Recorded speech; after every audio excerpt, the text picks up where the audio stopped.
Yo, what's the business? It's your local neighborhood super rig off in this thing. Hater Supreme here with my boy Briss. What's poppin', bro? What's good, bro? You know, when you wake up alive, it's always a good day. Unless you're fraudulent. You're waking up as a fraud. And that's gotta suck to wake up as that every day. Or academics. Welcome to everybody to this current culture live show.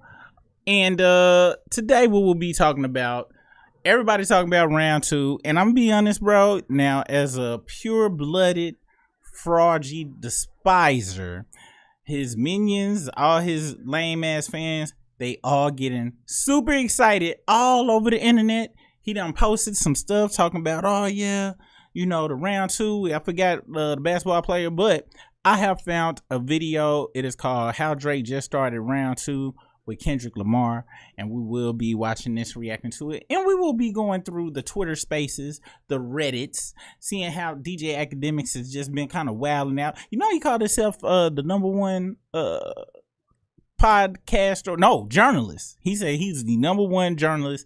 Ain't nobody better than him at this. He done got into it with DJ Head, who was the opening act for the pop out.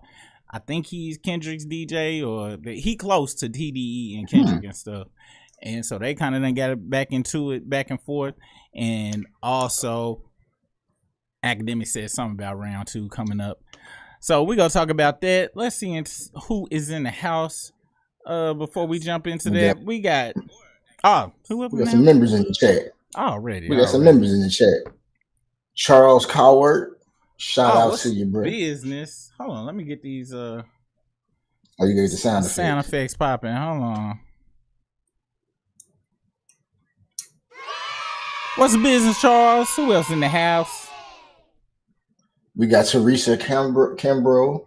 What's the business? Salute.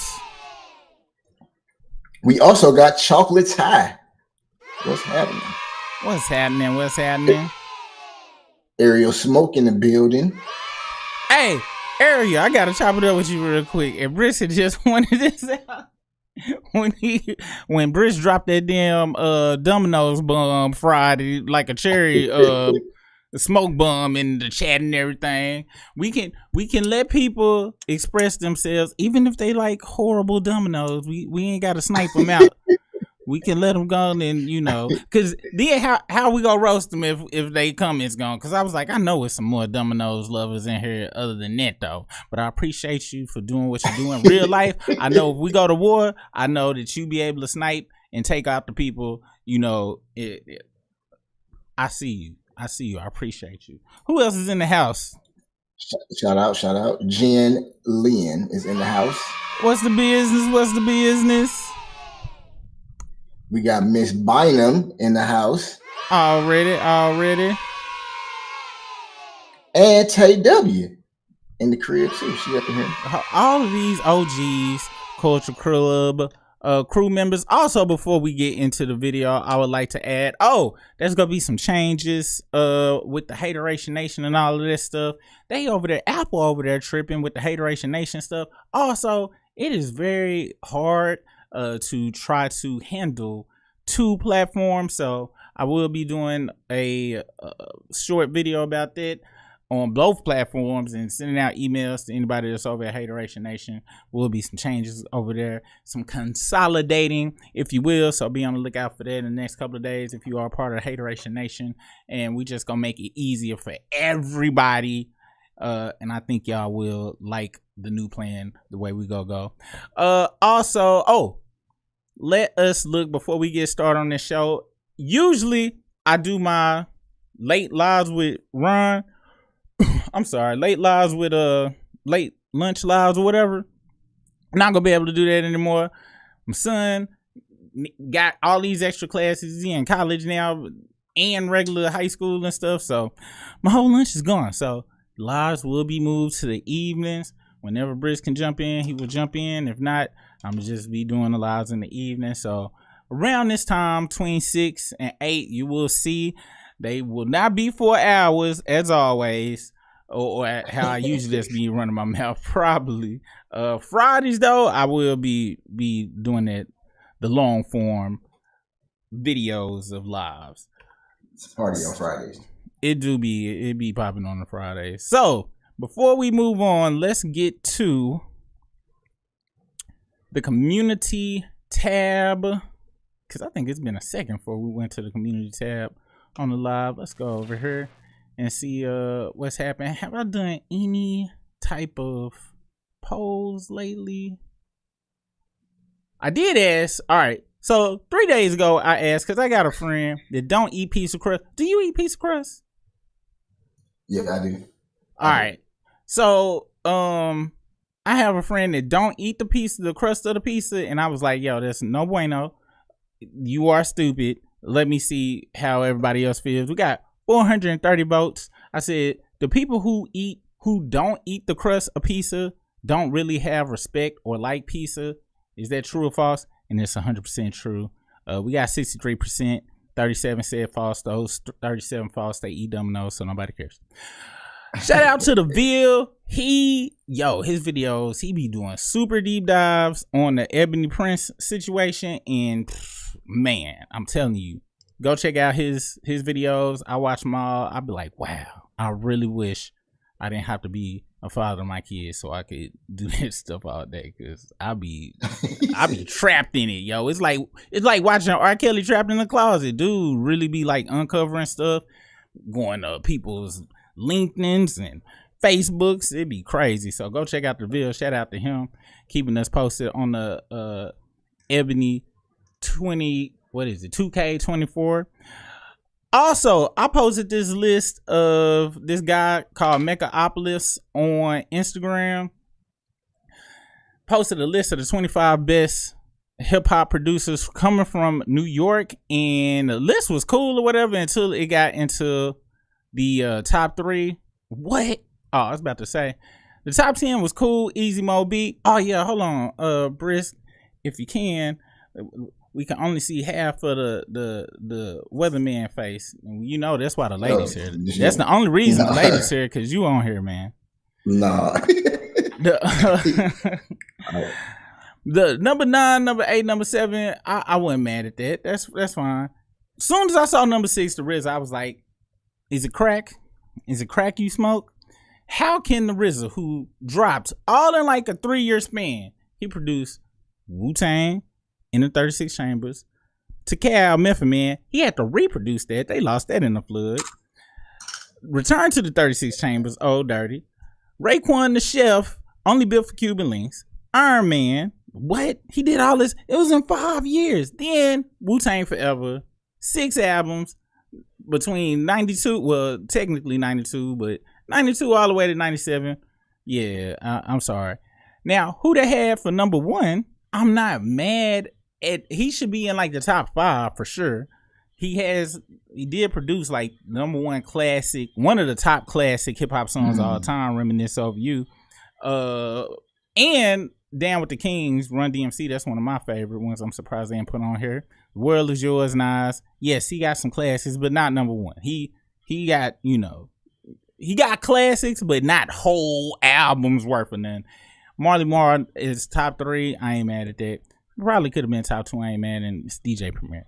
Technically, he from Texas, but I ain't mad at that either. And then this morning, I dropped this. Duff Juice, which seems like he's cool with Kendrick on a personal note. He said Kendrick is prepping and putting the finishing touches on the new album, in addition to prepping the fall winter batch of PG Lane apparel merch, which I'm gonna do a video on what PG Lane actually is. People don't understand. They think it's just a regular label, and there's more than that. I can assure you he's not worried about these low quality songs that Homeboy is dropping. He's not worried about Dude until it's time to worry about Dude again. And then he posted a screenshot from Dot. But hey, is the album coming, or is you just on Demon?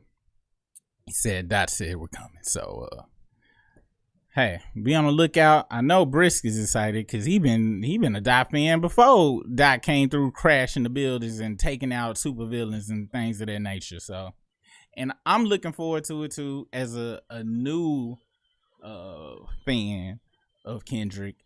And I'm what did you guys say? You think he gonna throw some direct shots at your boy?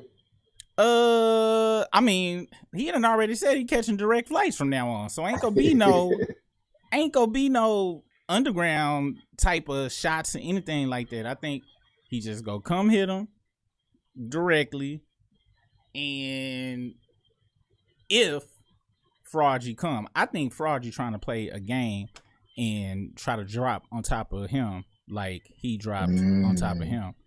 Very pause. Sorry about that, you guys. Let's get into this video.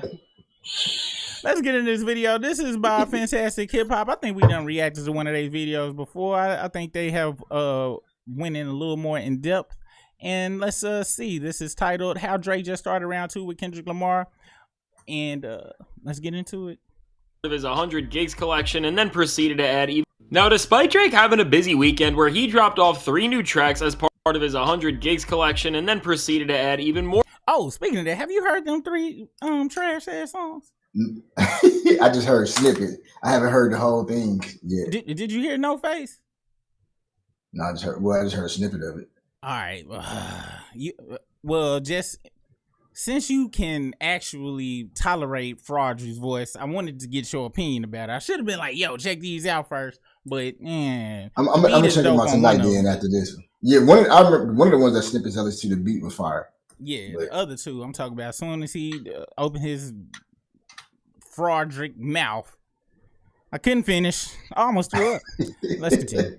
More footage of him creating some of his most iconic albums to the 100 Gigs website to make people remember the good old days when he was actually beloved by the near entirety of the hip-hop world.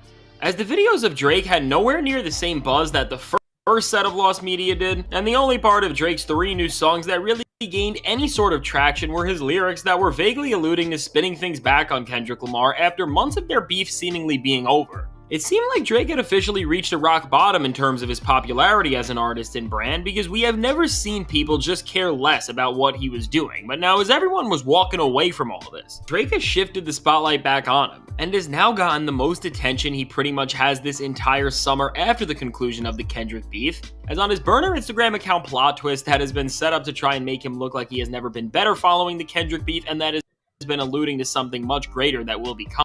Copycatting Kendrick, trying to be all mysterious, and you follow my rabbit hole. Ooh, look at me. Not only am I a fraud in public, I'm a fraud in secret too. Let's continue.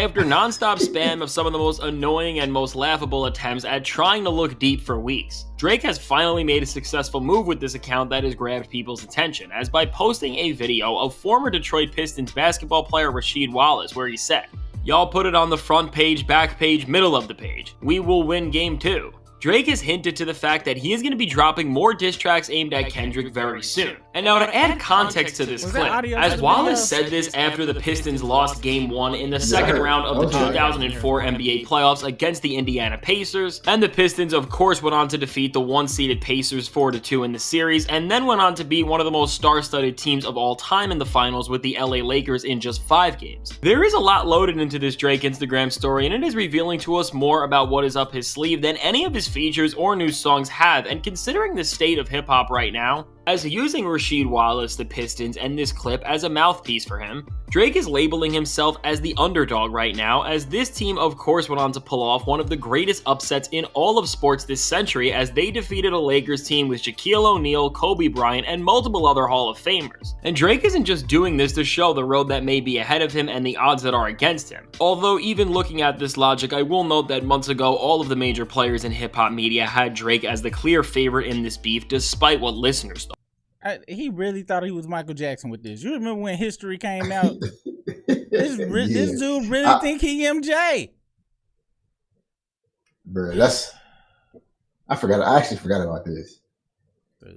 But in the greater sense, by picking this clip in this moment, and knowing that the Lakers and Kobe Bryant were defeated, which are of course the team that represents where Kendrick is from, and Kobe is a guy who Kendrick has been compared to time and time again, Drake is trying to line up these two storylines and spread fear by doing this. And now while Drake is blowing up the rap world once again by letting everyone know that he is not done with releasing music towards Kendrick, although again it is important to note that he did say he was on the Hard Part 6 initially. While everyone is speculating on what this can mean for Drake and the entirety of the rap game, We already gotten rumblings from Kendrick Lamar's team about their reaction to this, and the sneak disses Drake threw out on a track like No Face, as despite Drake hyping this moment up, and then people pushing Kendrick to just stomp.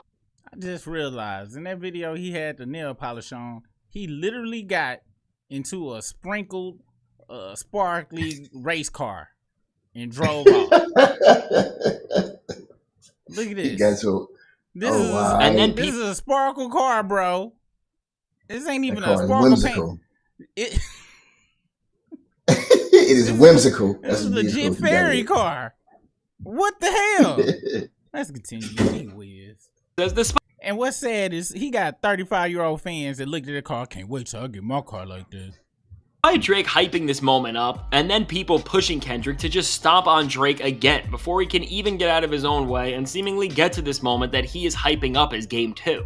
A friend of Kendrick, Eurolux, said that after fans were hyping up that if Drake wants this matchup, which as Kendrick alluded to on Not Like Us, that he indeed does have more tracks in stock and will be ready to stomp him. Euro said about this entire situation and Kendrick's next move. In response to what Drake said, "Nah, we leaving the Canadian alone. Everybody just working at this moment, so just stay tuned." And now with this, well, based on everything in the Kendrick camp and comments like these, it does seem somewhat vague about what their plans actually are, as the camp is still alluding to the fact that something is coming very soon. What is clear from this is that Team Kendrick is not going to be running out because of a few sneak disses or an IG story and get ready for another chapter of all-out lyrical dueling, which and that's what's crazy. Drake really think like what he doing is like, these sneak disses that is so trash. On top of that, is really on some like Kendrick over there like, oh my gosh, he's talking about me, guys, let's drop it. No, Kendrick, hold back. Like Kendrick over there like, dude, this dude is a pedo. That's his first probably primary thought process. Then he was like, yeah, this dude's trash on top of it. It's wild that I thought that Drake understood that he lost. I thought that like too, I don't. What'd you say? Because I don't know people who think that Drake won. I just be blown away by it. Like they can't be serious. That was like the most convincing L I ever seen anybody take in a rap beat. It's an epidemic of fentanyl going around, and that's really I'm thinking that's like the top #1 reason. But we can't forget that Fraudry is under a slavery contract where he has to release something. He can't just sit and take a break and not be generating new music. And I'm gonna be honest, I really feel like his company is putting a battery in his back. They know he gonna get lacerated and eviscerated, but it's more they money back and then more profits. And who knows? Me and Charles Carworth waiting for the pizza party. Maybe we get an alert one day and it be like another Whitney Houston situation, Michael Jackson Prince situation, another superstar going too soon. Pizza for everybody. Let's continue. On one hand, at this moment they shouldn't, because Kendrick has absolutely nothing to prove, and also, aside from what Kendrick has directly done, Drake has been doing any sort of job that they needed to finish for them, by just making himself look worse and worse with every single thing he has done this summer. So now, at this point, what Kendrick is doing just by default is letting Drake control the tempo, because based on his current track record, it somehow gives them better odds of winning, as opposed to even if they decided to do anything, because with all of this motion from Drake, which despite cryptically teasing that he isn't done with Kendrick and that a round 2 was coming, as his reputation has plummeted so low. What do you mean he ain't done with Kendrick? What?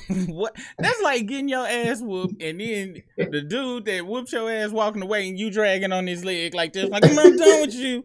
Where are you going? Like, this is what Fraudry is doing right now. This is insane.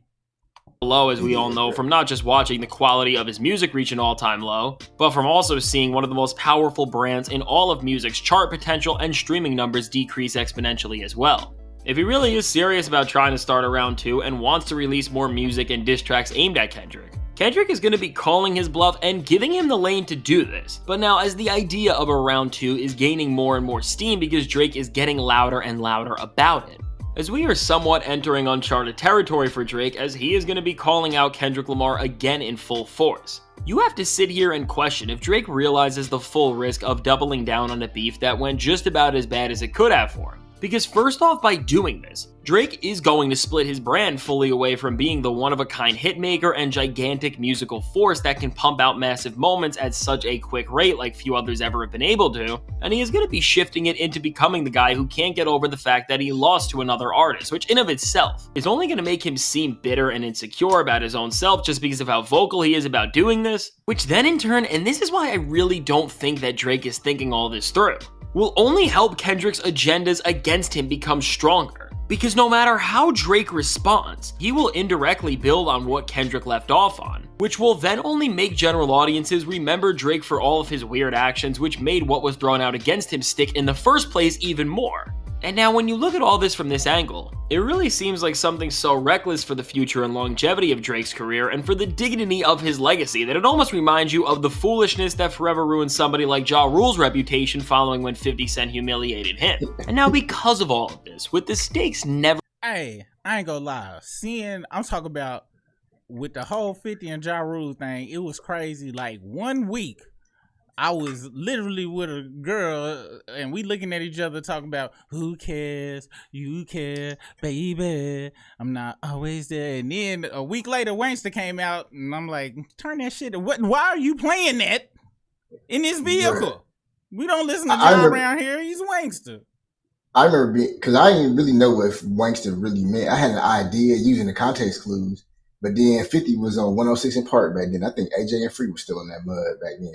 And they was like, so tell us, what does Wankster really mean? Who are you talking about there? He was, I'm talking about Ja Rule. I was like, oh, like, I just respected the candor. I'm like, wow. Like, he just, cause Ja Rule was on top back then. Like, what Drake is now, that's technically the kind of stuff that Ja Rule was on back then.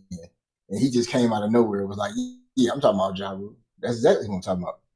And then the video, literally his son on the porch playing with a doll that looked just like Ja Rule. He was like, what you playing with? He was like, I'm playing with Ja Rule. That's a Wankster. Get that out of here. Threw it in the trash. Shout out to, I was mad at 50. I was just telling Briss earlier. I was mad at 50 for taking them pictures, but 50 follows those 58 laws of power and stuff. He used, or whatever, how many ever laws it is. He using fraudulent for some fraudtastic stuff. I'm like, because he actually got the 40. It was the 48 laws of power that he watched, but he got the 50th law where he actually came in, and they was talking about how the fact that he's so fearless. That book was pretty good too.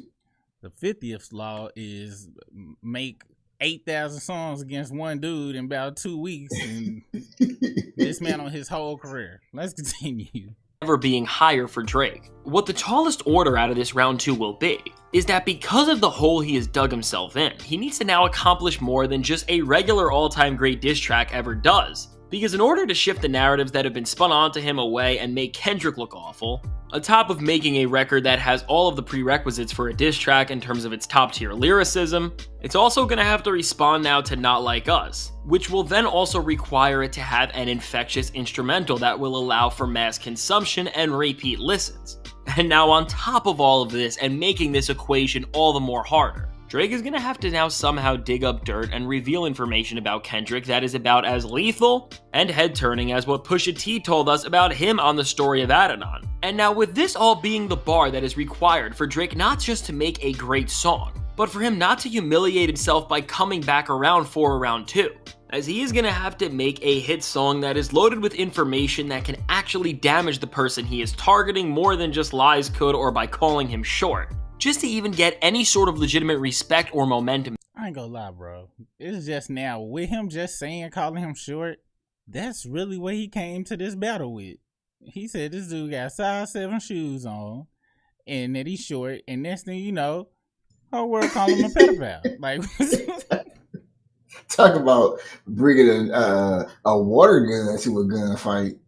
What's less impactful than that? This dude brought nothing to a gunfight. He's short. Get out of here. Let's continue.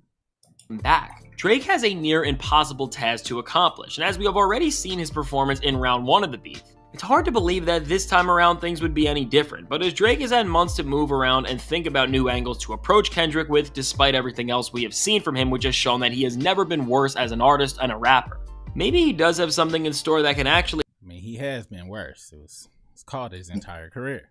help him from not being the biggest failure in music, but it does not seem likely. And by Drake doing all this seems like a way for him that may give him attention and excitement that has been missing from his name with every single thing he has done during this time following the beef. Overall, it is only going to burn out the rest of his career faster than ever, and if all of this goes even half as wrong as the first round of this beef went with Kendrick, I know it sounds crazy to say with the train wreck we have already seen, but Drake would really be pushing his career into a corner that would not just make him seem like one of the biggest sore losers there has ever been, but it will ruin not just the present, but the past and future of his career. As by never being able to escape this one moment, he is going to recontextualize his entire image in the cultural zeitgeist, and as a result is going to stain his image within a light that only somebody like Ja Rule could ever even come close to.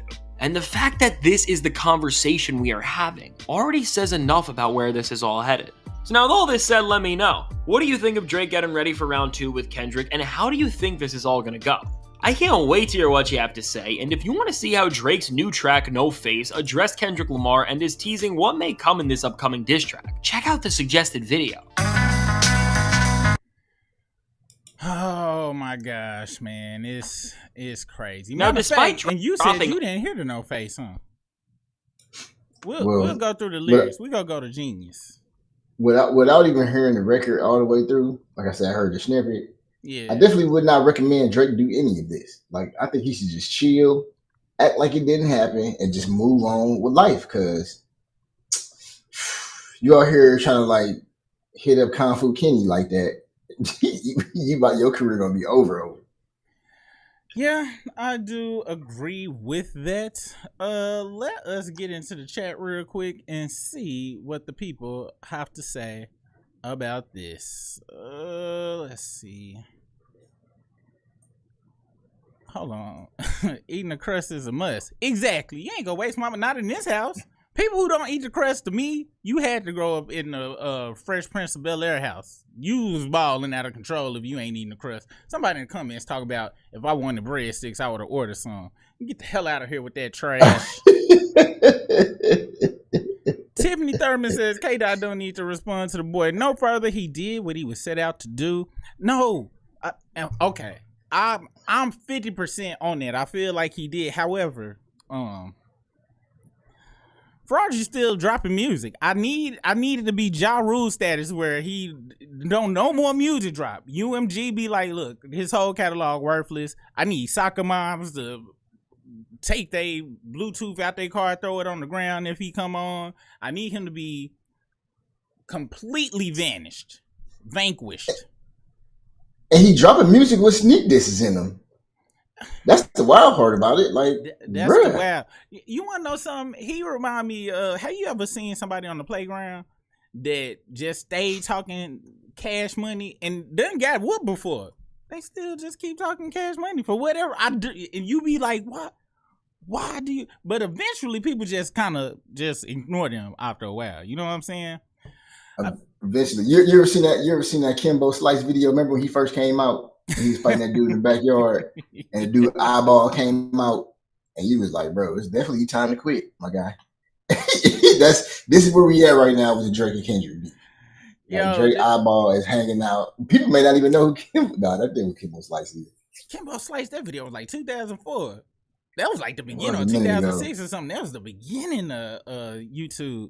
Yo, if it's any Curb Your Enthusiasm or Seinfeld fans out there, it was an episode where George went smooth off on his boss. I'm talking about smooth off, cussed him out in front of the whole office. Got back home, realized rent was due in 2 weeks. He had messed up completely. And Kramer told him, how about you just go back and work Monday? He was like, what? He was like pretending like it didn't happen. That's what I thought Fraudry was doing. Until the sneak disses started coming in. I was like, bro, he might have just survived. But I think he's trying to play this game with Kendrick or whatever. And I don't think it's going to end well for him. Oh, buddy in this video completely said, hey, be careful, bro. You might just blow up your whole spot, broski. Whole spot, man. Yeah, dude, it's crazy. Jay says there's no round 2. Drake needs to move on and figure out how he can come back, but he won't because something more damning and serious is. Yeah, it's I ain't go front. This goes back to the Ville.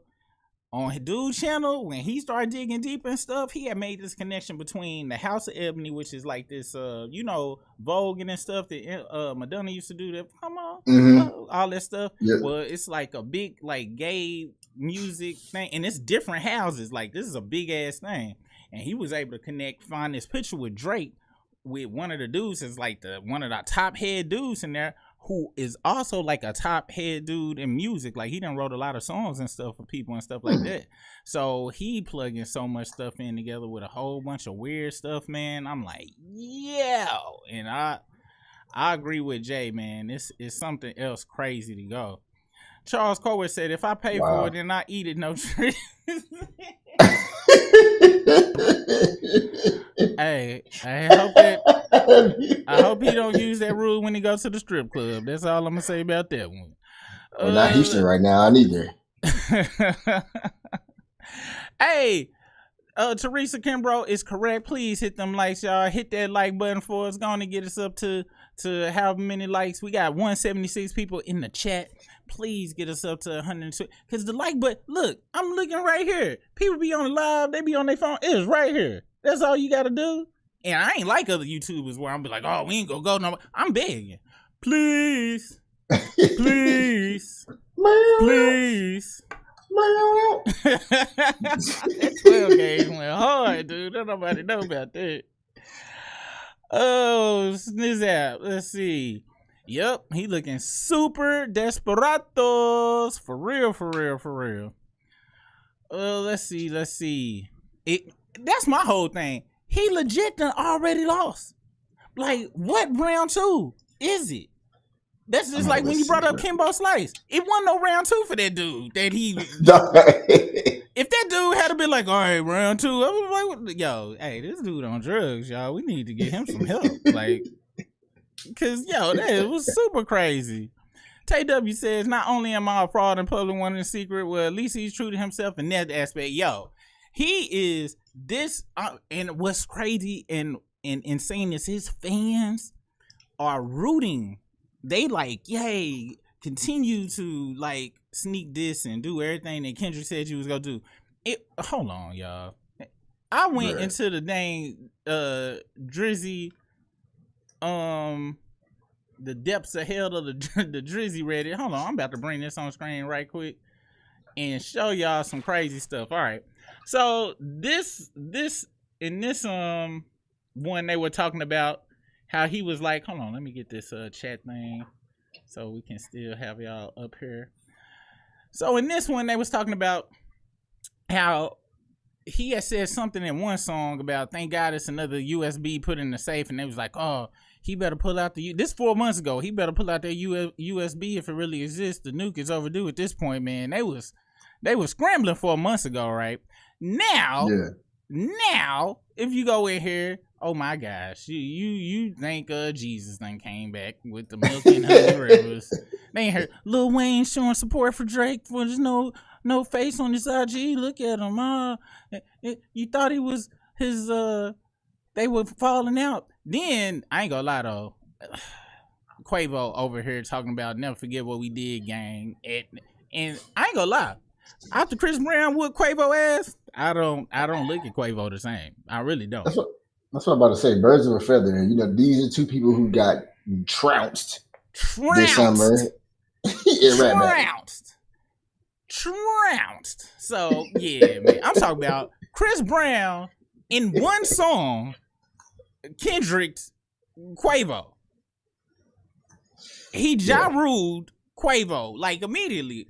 And next thing you know, Quavo doing songs with he did a song with like a Katy Perry type or something was his latest song he just came out with.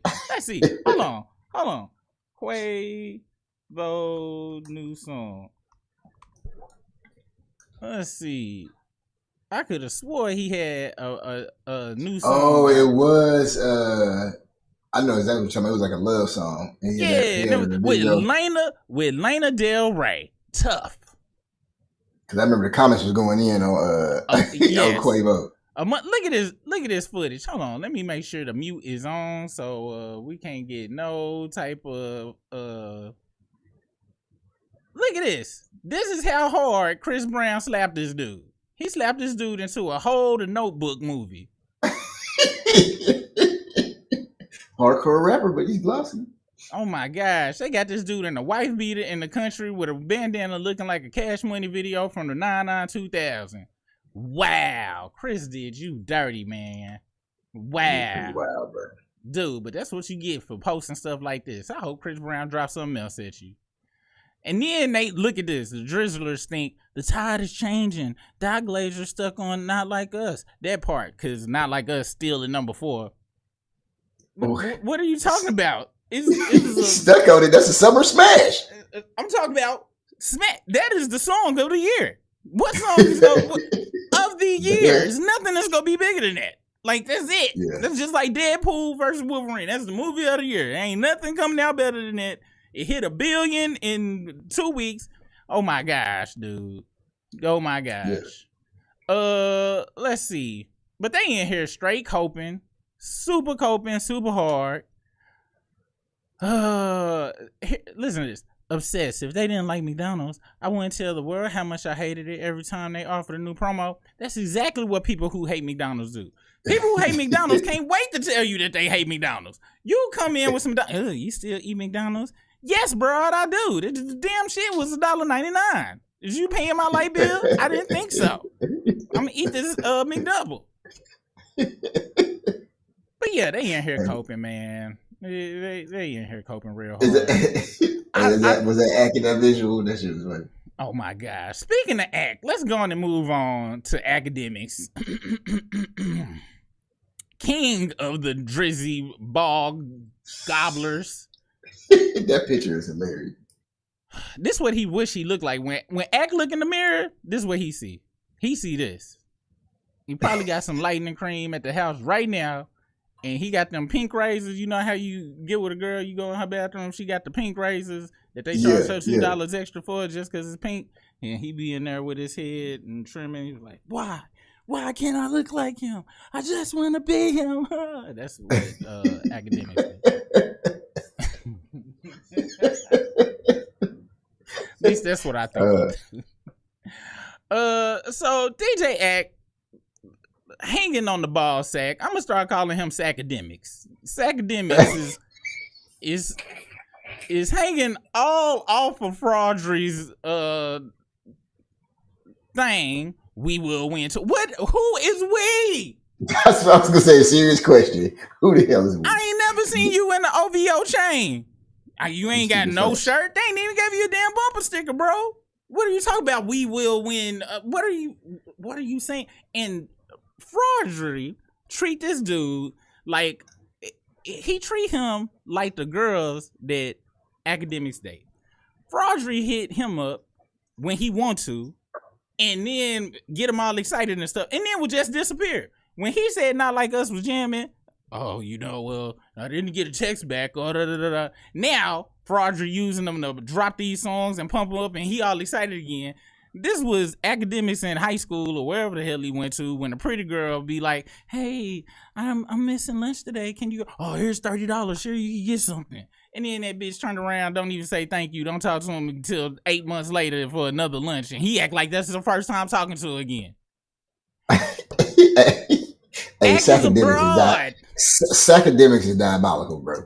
Yo, that's what he is, dude. He's a ball gobbler. And watch somebody say, Fraudry been floating around these interwebs too. I ain't gonna lie. I'm gonna have to hurry up and patent sack of. You know what? Nah, everybody use Sacademiks from now on because that's what's needed out here. If I hear him say it, that's a win for me. I know he going to sleep like, oh my gosh, you're calling me Sacademiks. That was a good one though. Sacademiks. All right, so Sacademiks says we will win part 2. Now, DJ Head, if y'all not privy to who he is, he was the opening act for Kendrick Lamar's Pop Out. Now we'll say this, okay? When the other day we did that video where I was talking about how Akademiks said, "Oh, Kendrick might be coming out." DJ Head said, "Dot really don't talk to nobody, especially not AK." All right, he posted this gift with it. So AK decides to, Sacademiks decides to drop a video going all super off on this topic right now. I will give him some props for this. It says Big Sack, because that's, well, I'm not gonna call him that. Pause. Sacademiks. Hey, I missed it, man. That's why.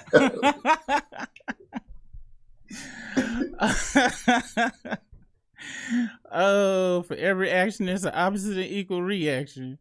Sacademiks responds to DJ Head. Now, he did put this pause sign in here, which is hilarious, because, I mean, I ain't go front. When I first heard DJ Head as well, the spelling is what saved it, but still, though, I was like, I don't know if I could be his homeboy and be like, Head, DJ Head, I couldn't, I don't know. I'd have to call him, I'd have to find his government or something. We'd have to call him DH or something like that. But he was saying that K-Dot speaks to no one, especially not Sacademiks. He really called himself Big Act. Like, how about Fat Act? How about that? Fat Act Mac Attack. Something like that. Let's hear what he had to say, because, boy, I'm talking about, you talk about if feeling yourself was a person, this is him right here. Check this out, bro.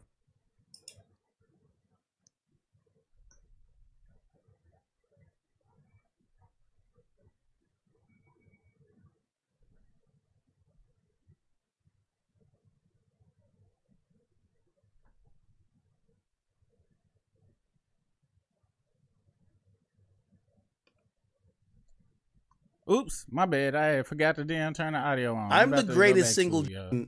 Support it. It's not like my joint is the best joint on the table. Hold on. I was able to hear it. Oh, let me clap this up real quick. Oh, DJ nice. Head saying, Dot don't talk to nobody, especially Ack. I'll even quote tweet. I got a quote tweet on the phone. DJ Head, I'm the greatest single journalist you've ever heard of. I want to put that out there. And I'll tell any nigga this in the industry. I built a 20 plus million industry by doing this shit. You built a 20 plus million industry by reporting on folks killing each other in Chicago, then sucking rappers' balls on the internet. I played Drake's video and Drake had to ask me, how'd you get it? When I tell you something came from suck some for it, I'm pretty sure. Or something I know when it comes to Kendrick or whatever, I don't give a fuck who Kendrick is. I don't give a fuck about none of these niggas. Akademiks is the greatest single journalist you've ever heard of. You could be. What happened to like Barbara Walters? When do we stop giving people that actually was journalists, like went to journalism school and got degrees, they props and stuff? What happened to this? I know. And then he talking about he don't care about none of these niggas. Did he care about Saucy Santana? Like he cared about that a little bit. Did he care? Wait, hold on. Did he care? I got a special folder just for him. Just for him. He cared about that. I didn't know you had a special folder, bro.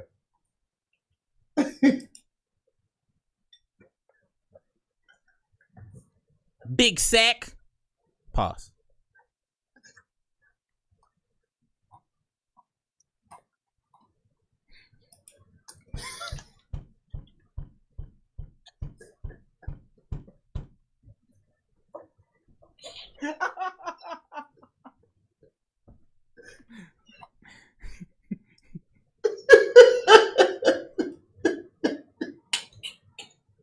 Oh shit, man.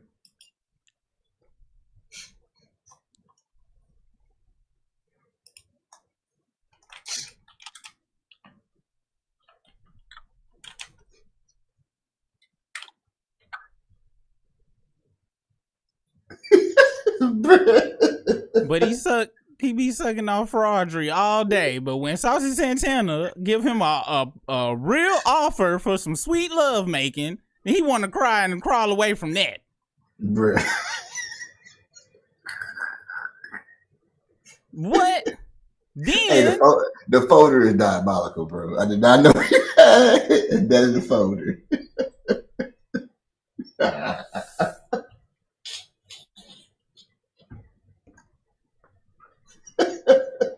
It's even funnier.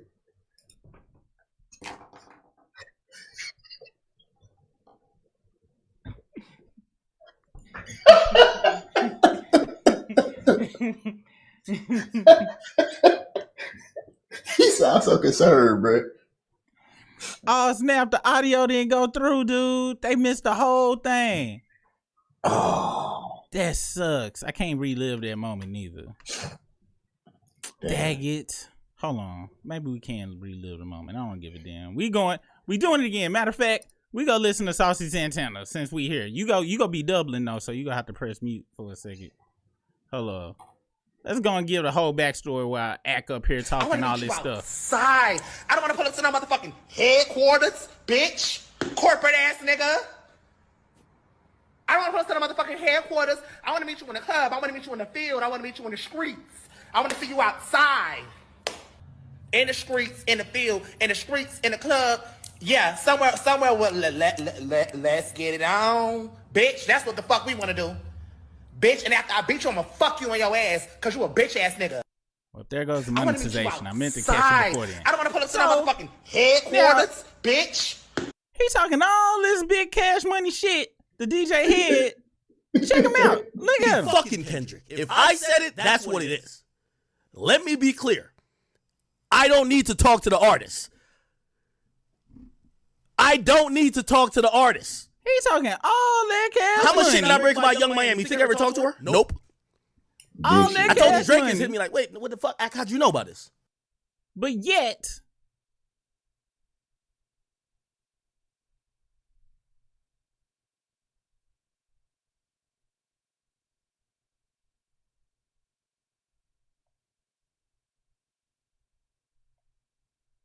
I'm gonna talk to the niggas who they hear this loud and clear. The niggas who they pay to do the rollouts and buy the shit. Yes, I talk to all of them. So when I say some shit, I don't give a fuck about talking to Kendrick. If I leak the Jay-Z news, I don't gotta talk to Jay. Never have, never probably will, and don't care. But it will be accurate. Yeah, I tried to lighten it up. So let me put that out there very clear. With everything we've talked about, I never bro, said. I've never cared about. I don't care what rapper got at me, bro, ever. But like, really, there's certain shit I really don't fuck with in my life, and I would never do. But like, I gotta sit here and act like I know I'm in America. I gotta sit here and just act like I don't fuck with certain shit. I would never like it.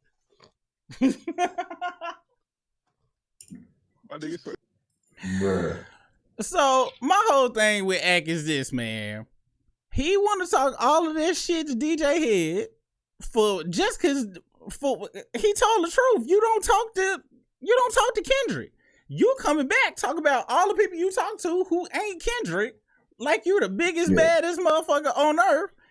But when Saucy Santana offered you a night of romance in the backseat of the Jeep, let's get an episode to help you with your chipmunk cheeks, to help fill them up.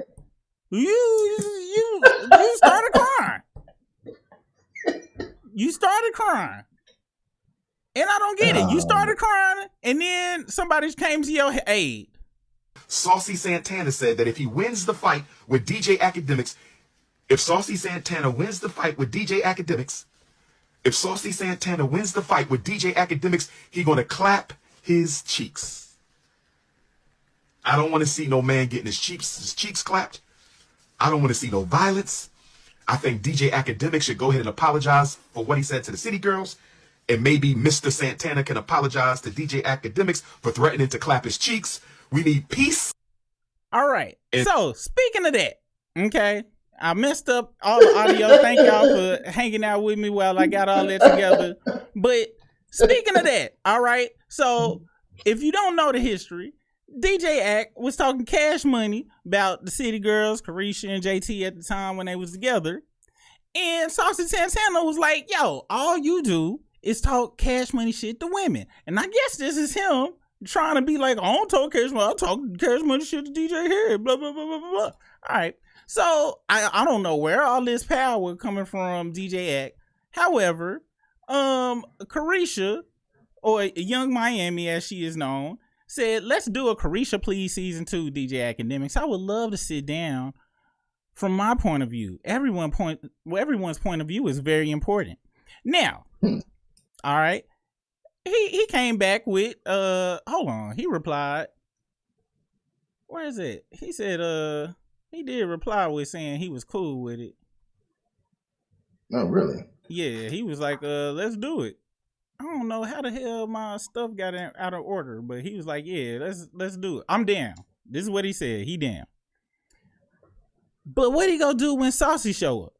Cause Saucy is her best friend. They just did an interview together. Is he gonna run?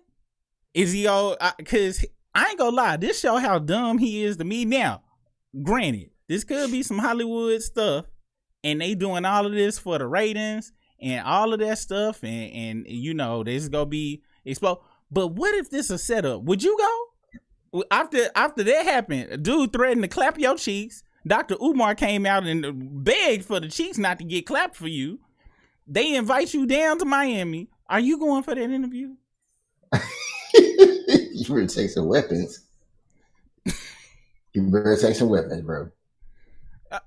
I would like to think I would not be in that situation. But yeah, DJ Ack had to take some weapons. Even your boy Charleston was talking about that. He was talking about how he was like, he felt sorry for him. He go take up for him. He like, but he told him don't be talking to them cats. Like nothing he can do. He was like, because he can't whoop them, and neither can he. He definitely he is not gonna win a fight against Saucy Santana. And you want to know something? I got some homeboys I haven't seen throw down before.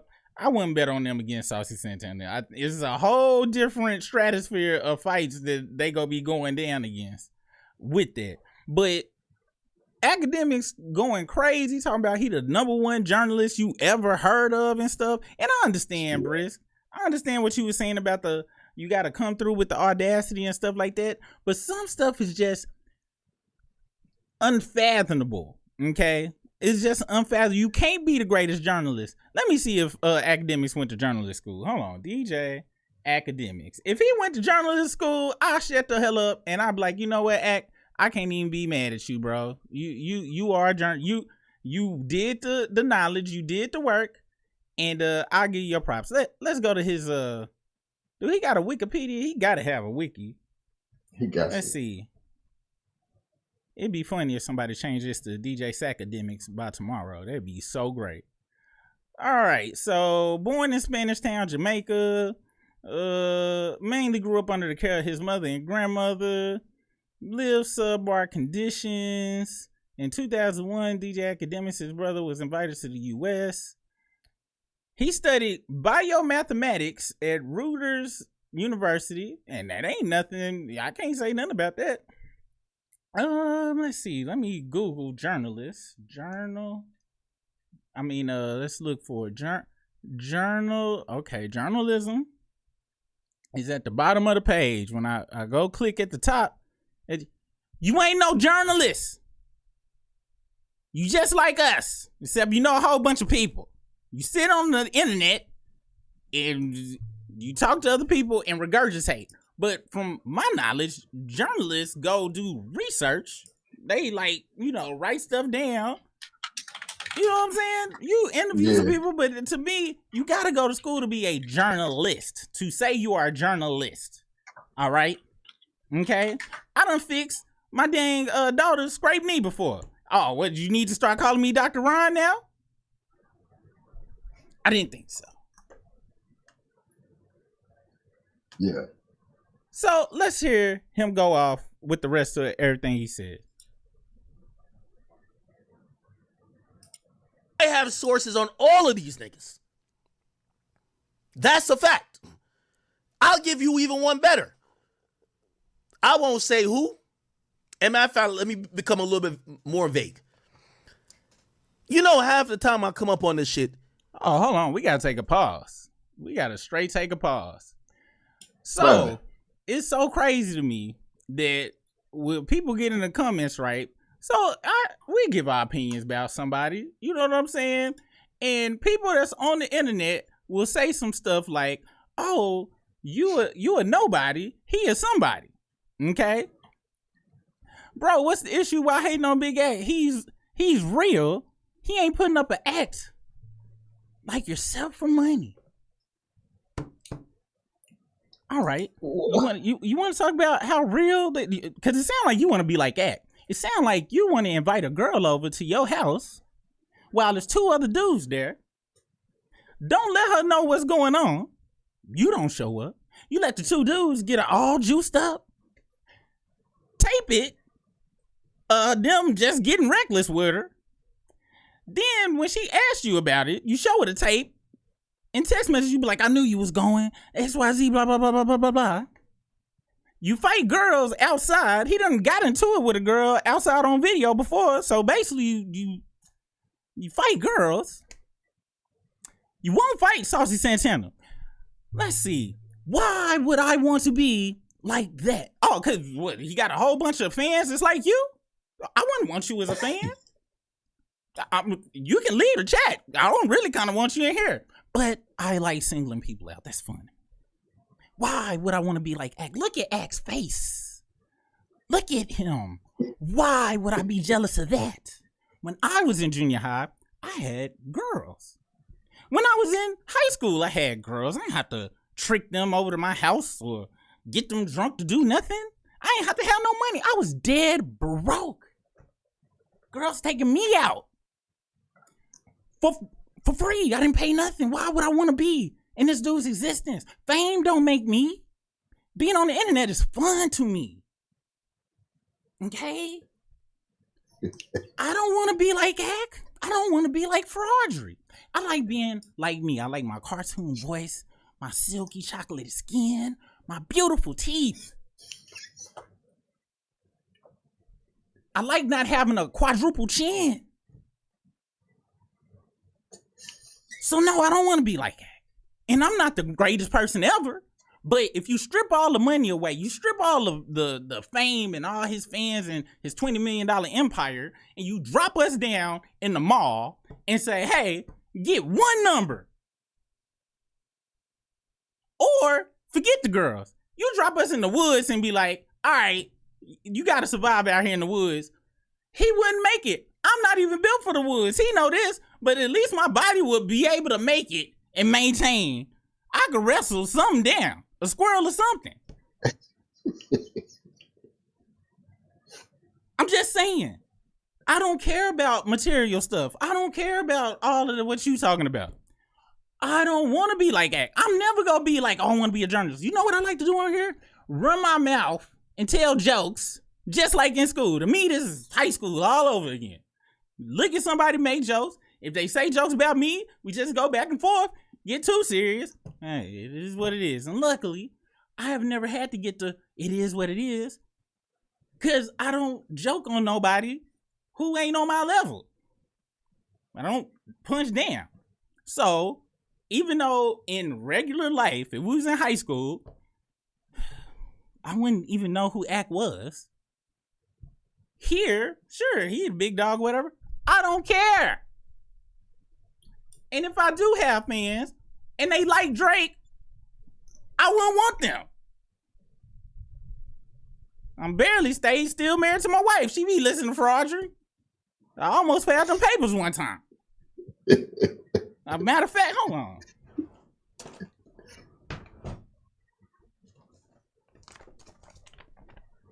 She knows her time is coming. I hear one more Fraudry track come out that phone.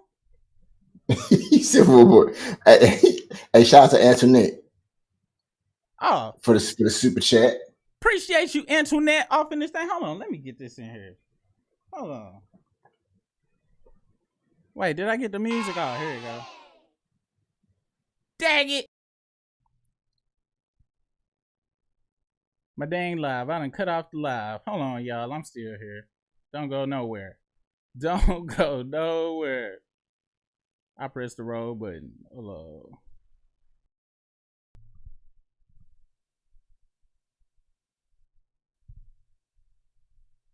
All right. Okay, I'm back in here.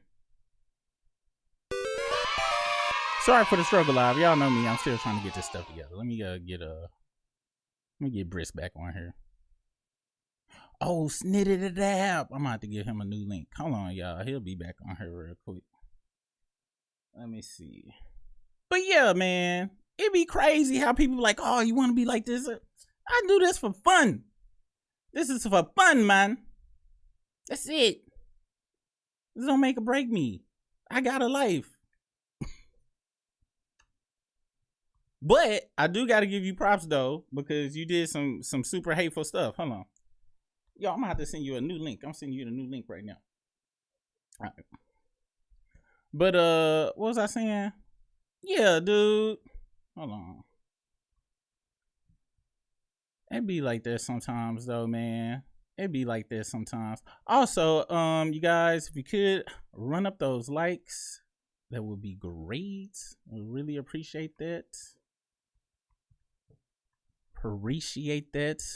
And while Brisk gets back in here, we will move on to, what was it? It was somewhere else we would go get into. Well, I'm gonna just have to wait on Brisk right now. Let me jump back in these chats, see what y'all talking about.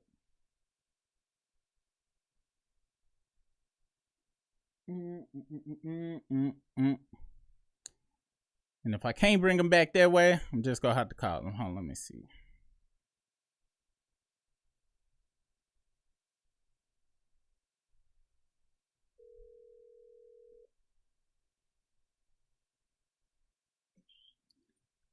Did you get it? Yeah, I just got it. I'm just joining now. Oh, okay, let me see if this thing pop up. It should be good. I was like, it's there like, Man, I think this thing don't I think I might have to, you know what? Let me try this. I'm gonna pull up a new one and let me see. Because when I change the input, it kind of messed everything up. But you know what? I got an idea though, because I don't think it's gonna come back. So this one I'm gonna do. Hold on. Are you still on? Yeah, I'm still on. But when I change the input, it won't let you come back on, I don't think. Unless I shut it down. You keep on going. I can call you on FaceTime me though.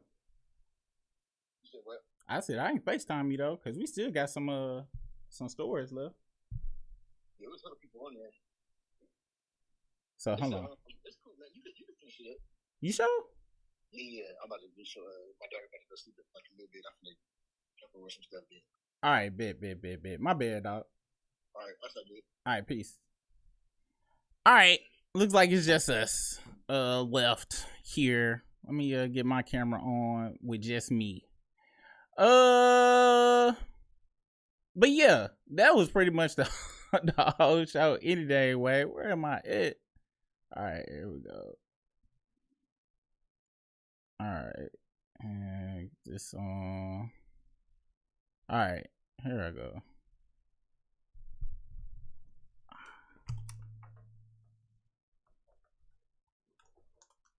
I done crashed the live. I'm over here tripping. All right, here I go, y'all. We gonna read the comments for whoever left, because I would have been left if I was y'all. And yeah, let's see what the comments talking about. And I'm so sorry. And I know you supposed to usually like let the trolls chill out and stuff, but hey, that's fun to me. That's called interactive TV. If I was this age, like if I was, you know, back in the day when you was watching MTV or you watching Jerry Springer, you would always say something to the screen. You'd be like, man, if I was there, I would say XYZ. This is what's dope about YouTube. This is what's dope about streaming, live streaming with folks.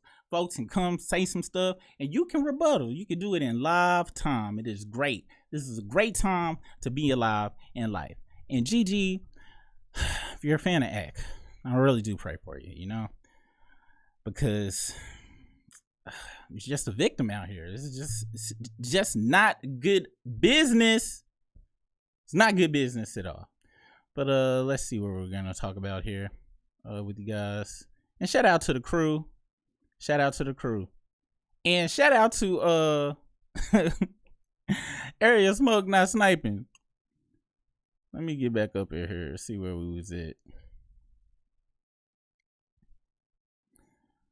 Yeah, he didn't have no summer vibes. Drake had 0 summer vibes at all.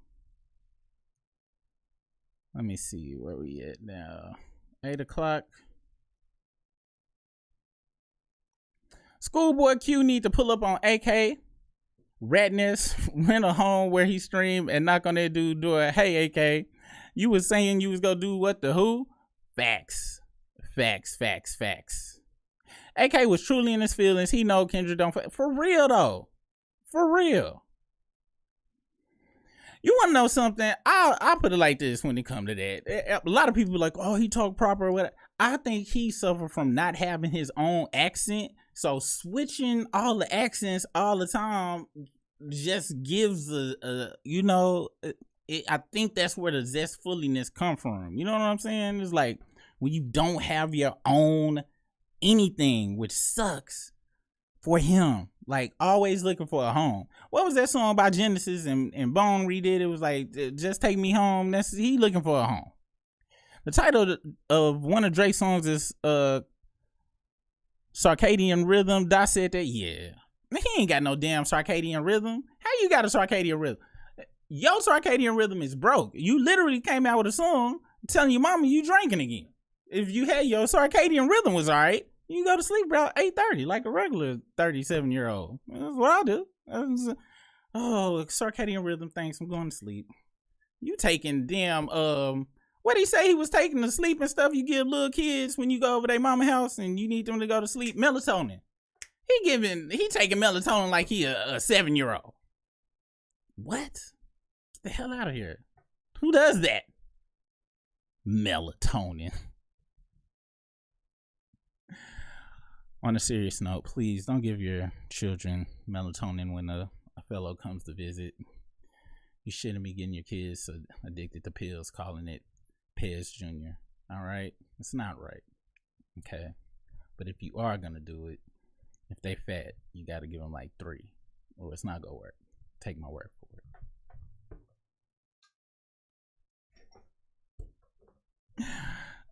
it. Oh, it's knitted out. Oh, appreciate you on that super chat, Renee. Hold on, let me make sure this sound effect works. Thank you. So you need more than the kids. You need a standing ovation. Thank you for that $19.99 super chat. I really appreciate that, Renee. Already. Can I make this? Let me see if I can enlarge that because that needs to be acknowledged. And I need to make the chats bigger anyway. And they got the little Game Boy. That's what's up for the 99-2000. All right. And Antoinette, I ain't even get to let me get to your super chat that you did, because that's when I started messing up everything over here. Because I know I acknowledged it, but I didn't get to read it. Hold on, let me scroll back up here and find it real quick. If it let me. Y'all know this stuff I be on be tripping. All right, just go let me read it. If Big Sack no Drizzy go, he better have a chastity belt. If I was DJ Head, I would tell Sack. The multiple references of calling him Sack is crazy. I would tell Sack to shut the hell up before I send Saucy at him with Honey Pack. Oh, wow. Honey Pack Saucy. That would be his worst nightmare. That's crazy, though, that he started crying. And Saucy said something, too, that was real. He was like, oh, you can't. And he was like, you can't come back at me without saying the F word. Because that's all he really wanted to say. And I'm like, bro, it is so much. Even Saucy was like, you can say I ain't a good rapper. And I'm like, why are you crying, bro, unless you hella scared? Now you want to be all big dog. And see, that's another thing. I understand. And I want people to really understand this. I understand you get power in this world, you get money, you get clout, you get, you know, people, your little flying monkeys around you or whatever. But what was you like before all of that? That's all I care about. If you weren't like that before all of that, you doing it now don't mean nothing. You know what I'm saying? Earlier I brought up 50 Cent. I was like, man, I'ma still rock with 50. I forget all the pictures of fraud. Y'all know how I be switching when people be showing a affection for fraudry or whatever. However, 50 is the same dude before he got all of this, and he's the same dude now. He might be a little bit nicer. Okay? It's a difference between folks that was who they was before and then changed, because usually the folks that was really about something, like serious about everything, they ain't changed, they stayed themselves, get nicer as they get power. And the people that was nobodies get meaner and badder and do all of the stuff they wish they could have did before they got the power. Because at the end of the day, power is just you standing on your own square. That's what the power is. If you want to be a powerful person out there, and this is not a self-help channel, but I done read a bajillion self-help books. All of these books, they all say the same stuff. At the end of the day, just stand on your own beliefs and you powerful at that point. If can't nobody talk you out of what you believe in, you powerful. All right? Unless it's loving Fraudry's music. Let people talk you out of that, all right? Oh, seriously. Seriously. Let me go back up in here. Man, I seen a redacted chat. I don't be liking seeing the rejected chats. And here you go. Antoinette. And I don't use StreamYard. That's why all my stuff ain't all, you know, fancy and pretty and stuff, and I can change all the stuff. See, I like having this type of control. And if it breaks, it just breaks. It just be like that sometimes. Let's see, what else y'all talking about up in here?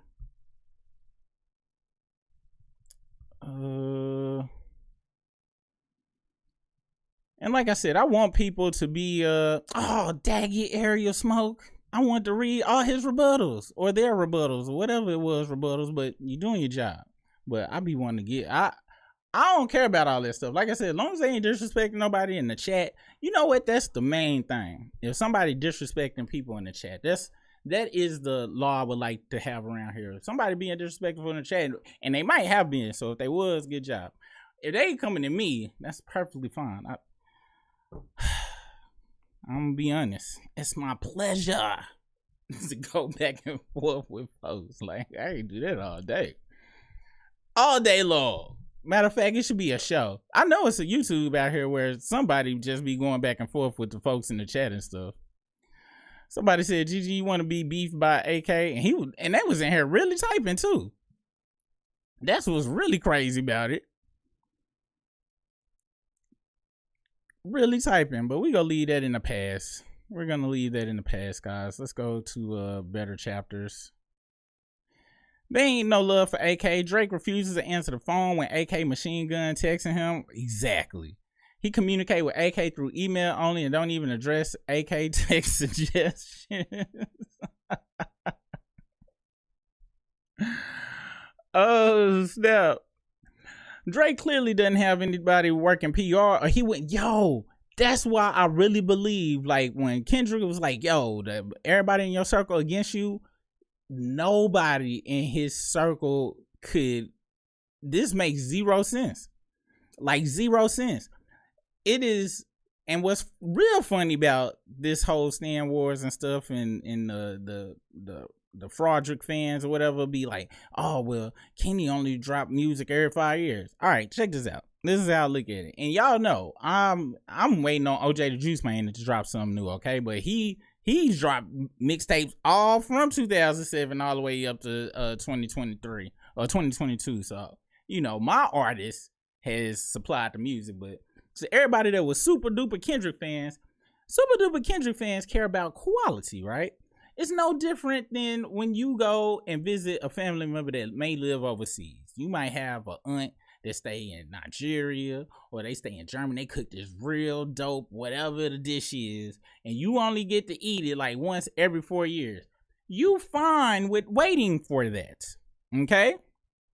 You go off your babysitter house and she's steady feeding you Jack in the Box and stuff like that, are you gonna be like, oh well, she loved me way more than, or she cooked way better than when Nana, cause she feed it every day? No, you gonna be like, this Jack in the Box, all right, but I can't wait these 3 years to see Nana, and it be worth the wait every time.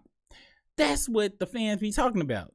Okay. Second of all, if you a music artist, don't you want art? Ain't that what you want? Like, I do miss that about like the 90s and stuff now. Don't get it twisted. We got fed mass-produced trash too. However, a lot of the stuff we listen to, that's why I love Wu-Tang. Like, to me, it was art. Like, and every album was different. All of Fraudry's albums just is everybody in the industry writing songs for him and putting it on there. You listening to everybody when you listen to him. Listening to Fraudry is like eating, in my opinion, what's that? They had came out with some Captain Crunch or something where they just put all the crunch berries in there. Because you know why? They had ran out of good ideas. They was like, damn, we do peanut butter? We did peanut butter Captain Crunch. Oh no, Christmas Crunch. Oh, we did that too. Hey, how about we just mix all that together and call it Oops? Agreed, yes. Cause they ain't got no more ideas. They done did the chocolate donut, sprinkled. They just pour it all in the bowl. And guess what? Most people, if you just put everything to them at one time, they'll be like, oh, okay. It ain't nasty. I'm gonna eat it. That's Fraudry's music. And Kendrick just dropped people with quality. So people wait for something that's great. I don't even know how I got on that damn that tirade. Oh, let's see. It is definitely song of the year. I've been seeing folks start doing the they already doing the drum majorettes, and all of it's already coming. It's gonna be at all the games. They might play it in the Colorado game. They band might even learn the thing or whatever, and they not like us. You know what I'm saying? You might hear it in a whole bunch of different areas. You know what I'm saying? Let's see. AK ain't said about Wayne dissing Drake. Did Wayne diss Drake? Wayne posted, he be sharing Fraudry stuff. I always say this, I ain't gonna never be mad about Wayne supporting dude. He made so much money off of him by the time, once Baby gave him the money. Wayne was waiting on that 50 million, and he probably was getting all the Drake show money up into that point. That's probably how he was surviving on some real stuff. So I ain't mad at Wayne supporting who he did. AK managed to get TDE security dude Keem on the horn, and then suddenly he was K-Dot's biggest supporter the other day. Wow. Wait, security dude Keem? I thought Keem was the artist. I thought that was his cousin or something. I thought that was that cousin. He stopped talking all that woo-woo. Somebody let me know who the Keem he talking about. I ain't sure.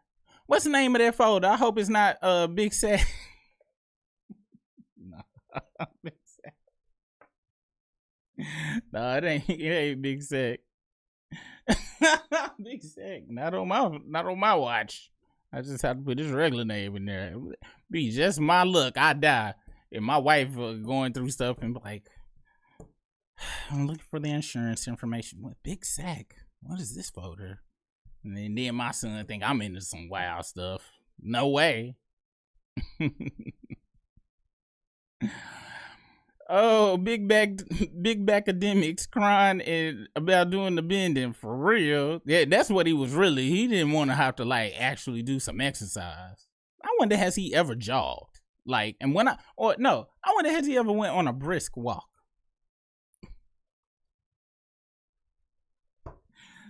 Where you go like this? Cause it don't look like it. It don't look like it. Snap. Area Smoke be around the tube, around the YouTube. Shout out to Area Smoke doing their job. Hold on, let me go and get him I gotta come. Area Smoke be all up in the comments. Whopping folks out of here. That's what I'm talking about. Shout out. AK, I don't care if they 17 or 21 as long as it's grass on the god dang, that's so crazy. That's what they used to say back in the old days too. Like what's that movie with that one guy, he was like, you know my favorite thing about high school, and let me make sure this is a movie quote. This is not no super stuff. My favorite thing about high school girls is they grow old but they stay the same age or something like that. And it sound like what Ack be saying. That's crazy. Yeah, he do got them Alvin and the Chipmunk cheeks for real. The OVO platoon unit would survive Baghdad the way they put it, for real though. Like, I'm gonna be honest, Fraudry's fans, if they happen to have a girlfriend or somebody, somebody in their life, I think they would fight for Fraudry before they would fight for their girl. I think if their girl got backslapped in the middle of the mall or something, I think they all incels, me personally. I think they will all be like, what did you do to him to make him slap you? But if somebody was like, yeah, Not Like Us is way better than anything. What did you say? What did you say? And just roar it out on them. That's what I think they would do. They would lose their life for Fraudry. That's what they would do. It's weird. It is weird. I'm trying to think. Has anybody ever in online life been against something? Because if you a new person here, y'all don't understand how I operate. I operate out of I don't like something. By default, I love everything. I love everything. I only really react about stuff I don't like. So if I really love something, you're not gonna hear. I only come on here because it's fun to talk about shit I don't like. You know what I'm saying? And since it's that way, I don't get all jazzed up if somebody say something about something I love. It ain't my kids, my family. Well, I love Wu-Tang, but if somebody was like, Wu-Tang whack, I'm like, you got horrible music taste. I'll do it on some fun stuff, but you ain't gonna hear me all up in RZA is the greatest and Dirty did it. What?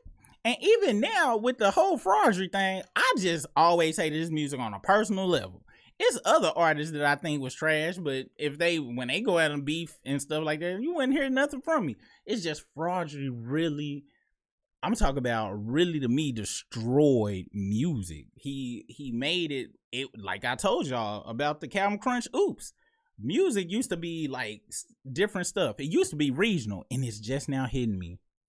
Music actually used to be regional. Everything kind of did start sounding like Atlanta, but Fraudry went all over he went to the UK, stole their stuff, went to Jamaica, stole their stuff, the Cali, he was stealing from everything, put it all in this one pot, and now we just got this kind of one sound where it ain't, you know what I'm saying? When I was growing up, we had the East Coast, and even in the East Coast, you had Rough Riders, they all sound like one thing. You had Murder Inc. sounding like one thing. You had Wu-Tang them sound like one thing. Everybody, you go down to Miami, you had Trick Daddy them, they sound one way. Luke them sound one way. Then we went to Atlanta, Outkast didn't sound like DJ Unk them, didn't sound like, and now it's just, it's all, it's all, and no disrespect to this, to if you are this shade, but everything's just beige now. It's like you just beige. Just all beige. I want it to be white, black, beige, yellow, red, orange, purple. I want it to be all of it. Not just all mixed together. That's all I'm saying. Shout out to my beige people out there. The least used crayon in the box. Somebody let me know if you ever used the beige. Cause I ain't gonna lie, I would try to I had a He-Man coloring book. I was like, I'm gonna color him the right color. It really didn't show on that paper back then. I'm just saying. So He-Man had to be brown. You know what? And then my mama them thinking I'm pro-black and stuff like He-Man brown. And I was like, nah, that beige just didn't show up. But I ain't say nothing because I wanted to get my respect. I like the admiration. Thinking I was gonna be the next Martin Luther King. Marcus Garvey, I mean, he got his girl got smashed by his homeboys in his hot tub, and he set that up. He did that. He did that on his own. Ak don't like Drake for real. Drake sat back for a while, but Ak and Maul kept running with so many narratives, the fans just couldn't stop hating him. Exactly.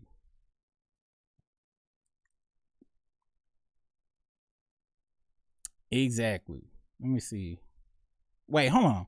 Make sure I read that right. Ak doesn't like Drake for real. Drake sat back for a while, but Ak and Mal keep running with so many narratives that the fans can't stop hating him. I don't know, man.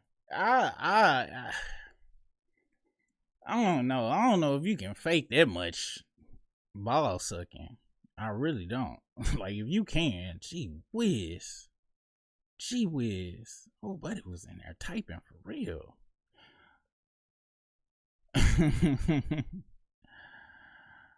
Oh, let's see. Hold on. I don't care about Meek, my guy. He brought up Meek. Oh, yeah, he's lost one. I don't know what he said about Meek, but if he was talking about losing that beef with the back-to-back stuff, so what? Sleep is a light. Cause you sound like Mickey Mouse gang. Yes, I have a very high-pitched voice. I like it. It gives me a lot of, when bill collectors call, I can sound like a myriad of different people that's not gonna pay that bill. I accept myself. I think a lot of people don't understand that. Now, I might go in on Ak and stuff, but Ak might look in the mirror and think he dope. As you should. Why are you saying I sound like Mickey Mouse? Go, what I'm gonna be like?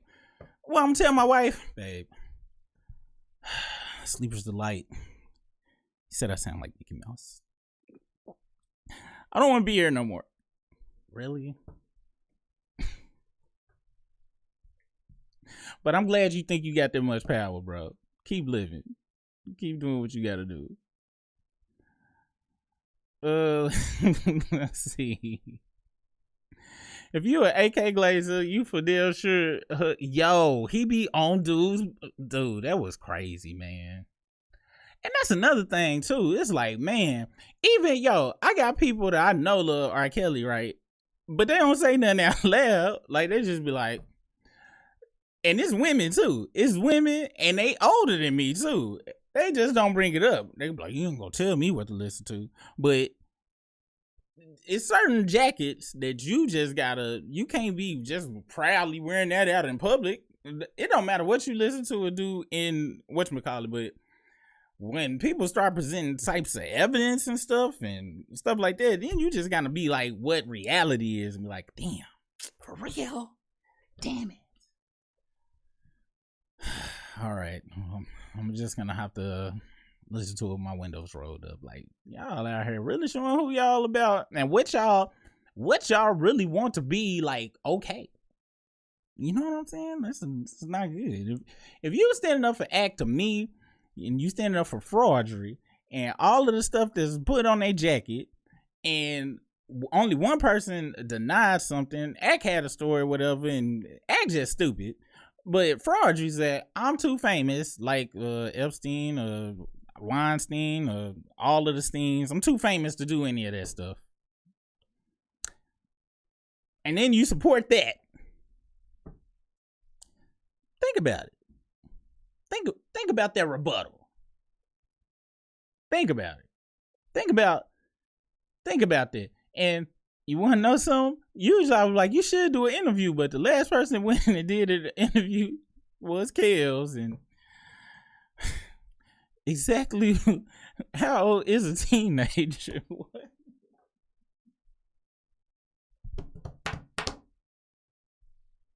Hog tie? I don't know how to hog tie. Who would hog tie? Yeah, you don't want to go in the interview for that.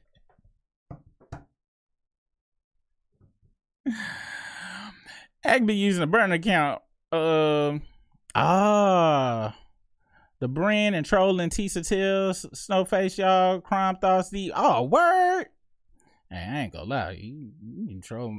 I go like, this is another thing about some of these cats. And this is what one of the most potent lines in what was it? I don't know why it's slipping my mind. In Kendrick's first song, Euphoria. I'm sorry, I had a brain leap. He said, only you like being famous. And people don't. To me, that was one of the most hard-hitting lines in there. And I say this all the time. Y'all know I got a narcissist hat over there or whatever. And I say, anybody that do this YouTube stuff or want to be a media person, got to have a good chunk of narcissism, right? But it's a range of narcissism. And once you go to the max range of narcissism, usually it's a hole in the max, like people that's really like NPC, like narcissists. They got a hole in there and they try to fill it with external stuff, right? And they can't feel it on them by themselves. So they need attention from other people, because them just sitting by themselves and just thinking, my breath stink right now, but I still kind of like myself. They don't have them thoughts like I do. I ate some garlic croutons because I like eating croutons like chips. Anyway, they don't have them kind of thoughts. All right. They need external validation. And they get the power from the external validation. So when the camera turn off, they sad. Even if they in a room full of people, they'll feel alone. And that's something I would never want. I would never want all the money in the world and feel by myself. I'll turn this off. I can go kick it with my son. Or I can go down there while my daughter watching stupid Vampire Diaries and she go ignore me just because she's a teenager. And then go cuddle with my wife. My life great. And then if they all leave, guess what else I can do? I can just sit here and chill with somebody call these figurines. These is toys. All right. I don't do no figurines. This is the only figurine I got. My daughter got me. I'll sit here and enjoy my toys. So yeah, I feel bad for them that's looking for. It's cool if you doing it for the money, but they be doing it. It ain't about the money. I think Drake really don't leave because it ain't about the money. It's about the admiration. He trying to fill that hole from when he was talking about he got picked on when he was in high school and stuff. And I think it's probably the same with acting stuff. They need all of this. I just do this because my little bit of narcissism, just like, I don't know. I think I'm funny. I think that's my gift, actually.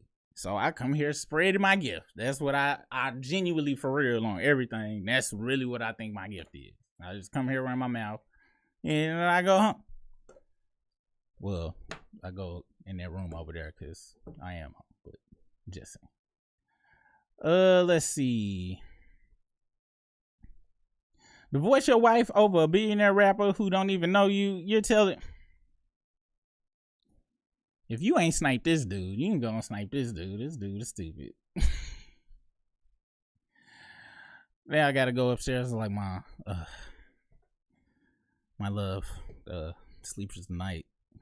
He kind of got mad because I told you I would divorce you for listening to Fraudry, and he thinks I'm a loser because of that. Oh, what? You still want to cuddle with me? All right, great. Oh, because I'm just full of shit. I love you too.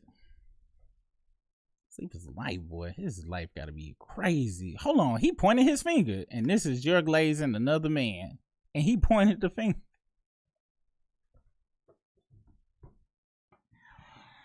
I hope you use that same finger to hit this like button right here. That's what I need you to do. Hit the like button, okay? Use that same finger to hit the like. Oh, wow. This got off the rails. Let me see. Dr. House, do you think it'll be a rematch and hype like the first beef? It depends.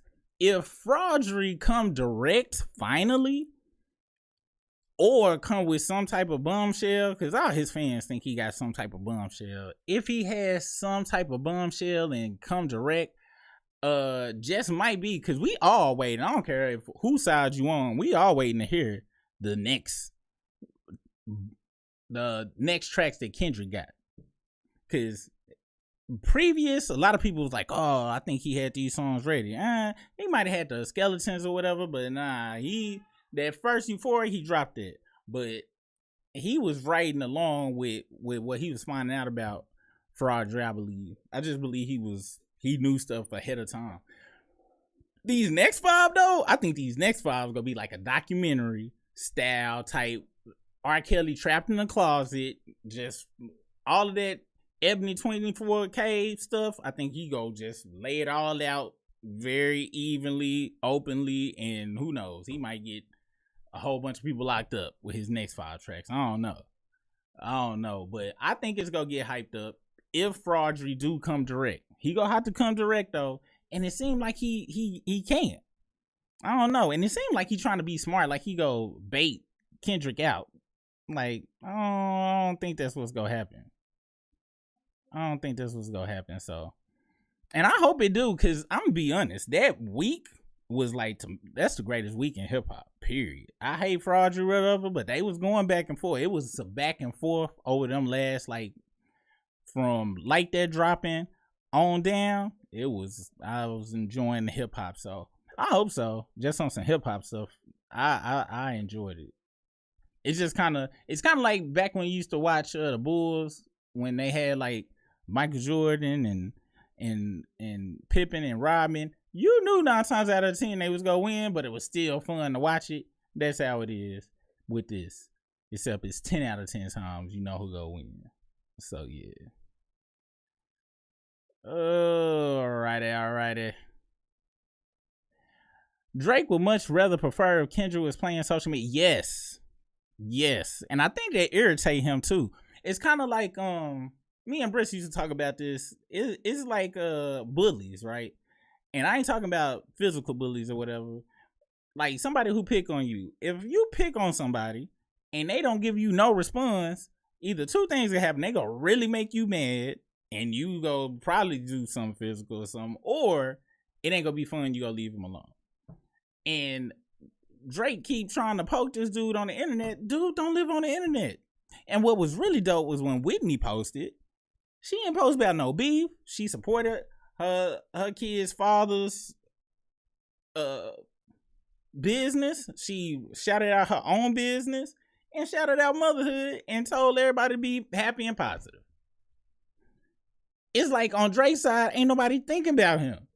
They said what they had to say with Not Like Us, and that's it. They waiting for Fraudry to actually be not a boy, because he's still acting like the boy, which is so sad. He is acting like a 7-year-old. I think they just waiting for him to come on some hey you for real, and then they'll get to it. But until then, while he acting like the boy, and he got whooped. I don't even know why they even talk about a part 2. He got whooped so bad. But Lucian, he gotta drop. Like the drop. He gotta drop. So that's what that is. He really is. He really is. I know it did. Cause he don't know nothing about that. Like people being genuinely happy in their life. She didn't even bring up Kendrick. She didn't bring up nothing about money. She didn't bring up nothing about, oh, I'm on this boat. She didn't bring up nothing about nothing that don't matter, which is all of this stuff. Yeah, we need money to survive and live.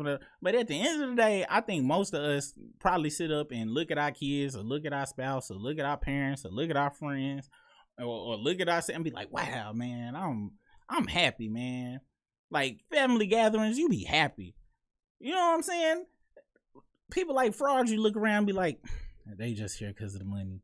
I think the only person he got in his circle that really probably mess with him is 40. That he really probably feel like he can trust. Outside of that, I think he look at everybody. Hush, Baka, everybody be like,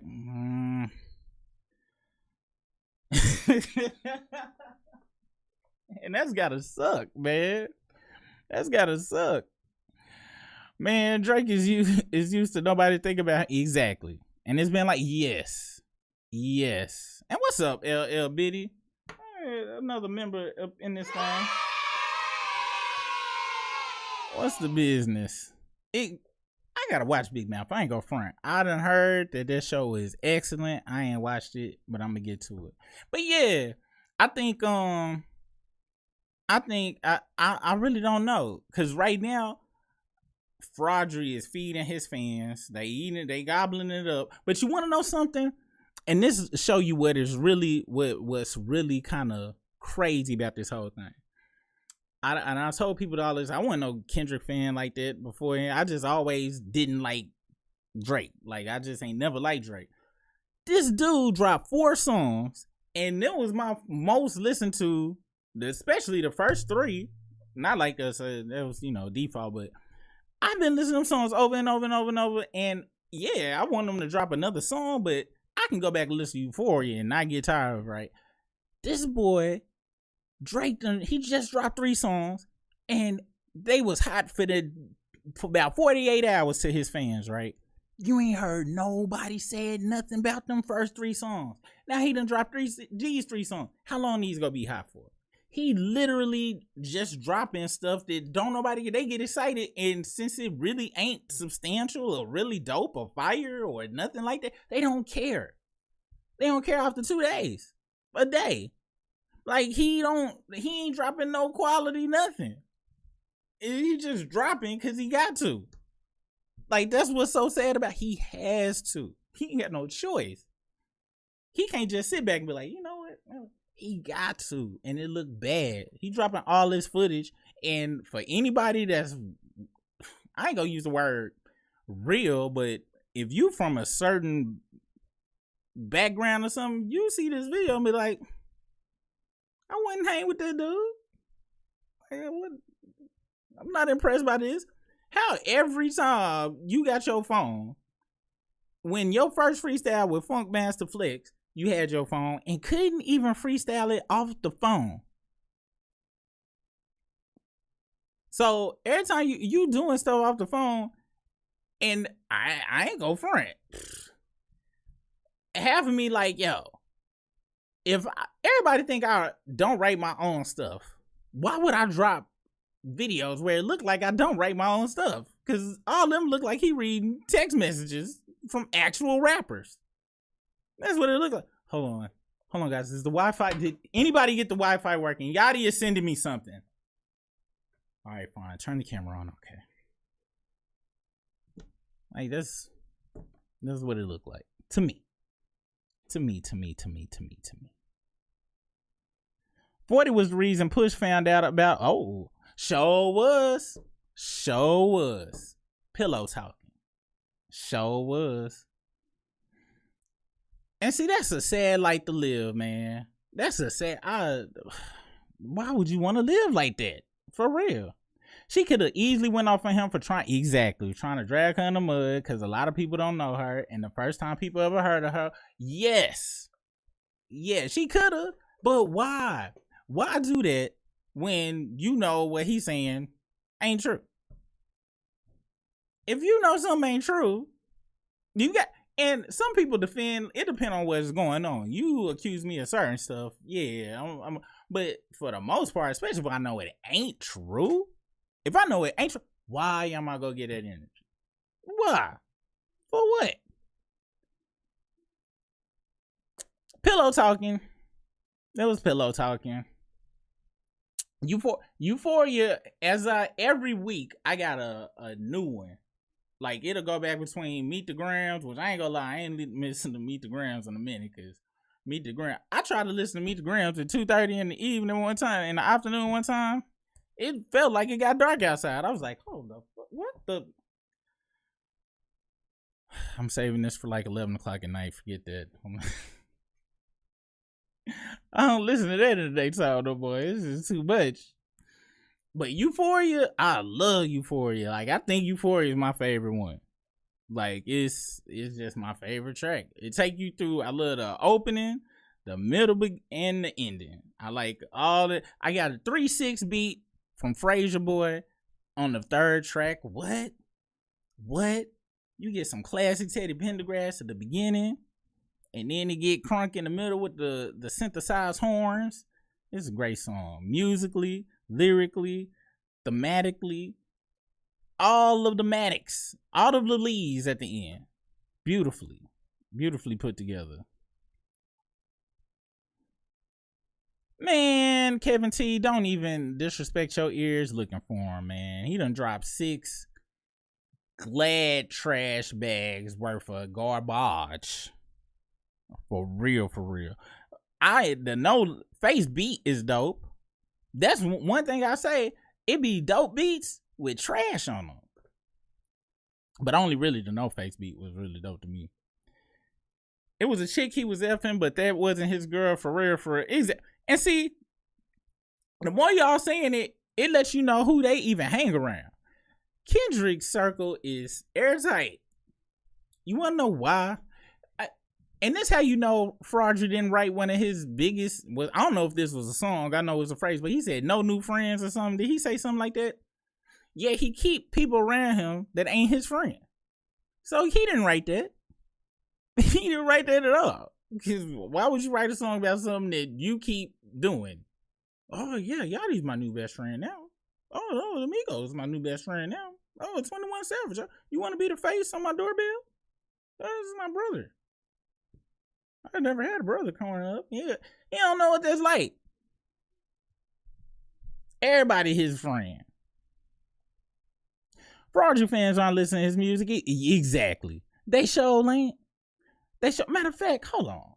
Let us see something real quick. Let's look at the Billboard. Billboard 200. Is that albums or singles? Let's see. That's most popular album. So let's do Hot 100. Let's see what's on the charts. All right, Shabuzi, that dude been running it for a long time. Had some help. Let me make sure I got the right week. What week is this? This for August 24th. All right. Not Like Us, number 3. Let's see. I don't see any Fraudry on here. Not yet. Let's go. Is it any? We're 30. We're in the 30s. We're in the 30s of nothing. Let's see. Wow. 60s. We're in the 70s. Nothing. He is on 80 thanks to his song with Shorty, with Sexy Red. And that ain't even him by himself. Well, and I be trying to tell people this. All right, so this housekeeping knows this at 85. But when it comes to this You My Everything, Fraudry Squad thought they was gonna win. They really thought that Red Budden, Family Matters, was gonna blow everything up. And all the songs he dropped, except for that stupid Long Delilah song, which, if you listen to the Ville, or I don't know if he brought this up, but somebody said that song like got some Predator secret messages in it. I ain't sure about that, but that's what I heard. But this You My Everything song, this was supposed to be his dancing on. This was supposed to be his Not Like Us, like victory lap, the song that he was gonna drop with Sexy Red. That's what it was, and they was gonna do it over the BBL beat and everything. This was supposed to be him like, look at me, I won. I'm dancing on y'all beats. I'm rapping on it. Didn't turn out like that though. So 80 with her. This housekeeping knows is at 85. Let's see. Euphoria at 95. Well, we was just talking about it. And that's it. So he barely on there twice. He really on there once, if we want to be real about it. Him and Kendrick on there twice though. But Kendrick just riding it. He on there 15 whole weeks. And Family Matters, nowhere. Taylor Made got took off. What was the other song? Push Ups. None of his stuff is sticking because it's trash. The spell has been broken. Where is all these millions of fans streaming his music? Because YouTube counted as a stream. Spotify, Apple Music. What's up with all this old stuff? And what was really funny is, around the time of the beef, even from his fans, even in the Drizzy Reddit, they was talking about, well, you know, his last 2 albums, there was no growth and da-da-da-da-da-da. And another YouTuber did say they felt like, and it might have been FD Signify was like, this was his weakest point album-wise. In my mind, though, which I can give credence to that, because his main fan base is kind of aging out. He keep jumping to these younger artists trying to ride their waves, and it's just not curling just enough. But I mean, how long can you be 37? I think that's Nicki Minaj kind of problem. It's like, where to grow? You and same thing with Cardi too. Where's y'all legit got families? Y'all can talk about that. You know what I'm saying? You can talk about a lot of stuff. There's a lot of stuff you can still talk about. But that go back to what Andre 3000 said too. Andre 3000 was like, I ain't got nothing to rap about. What he meant was the stuff I want to rap about ain't worth putting out, rolling an album out, putting all that money worth about it. You know what I'm saying? Because none of us would. I like the Flute album personally. Now, Big Boy out there still kicking it, so he's steady living life and doing stuff. Andre walking around playing flutes. What new music can he come out with? We don't want to hear about him going to the laundromat, watching the same damn overalls he been wearing for the last 3 years since the pandemic. Nobody wants to hear that. But Fraudry, I live this rap life, he's still doing the same stuff like he's 17 years old. And of course people gonna get tired of that. You can't keep doing that, man. You can't be. I swear, if I didn't think that he purposely, like, this, he in his mind everything was good, I might feel bad for him, but I don't. And I can't wait till it's over. Can't wait till the music is over, and we reboot the Matrix of music, because it's trash. It is trash out here right now, and we only getting little, like, Kendrick came with some refreshing stuff. When last time you heard something like Euphoria? Actually, while we talking about this, you know what I'm saying? Euphoria or 616 in L.A. Like, just different kind of beats. Everything ain't all like 100% trap and stuff. You got all sorts of different stuff moved around, and then came back with a classic Mustard beat. Just shook up everything. I remember when I heard the Mustard on the beat, I was like, wow, I ain't heard that since like 2013, 14 for me personally. I don't go to the club and stuff, but it's crazy. Hold on, let me get back to y'all's chats, y'all.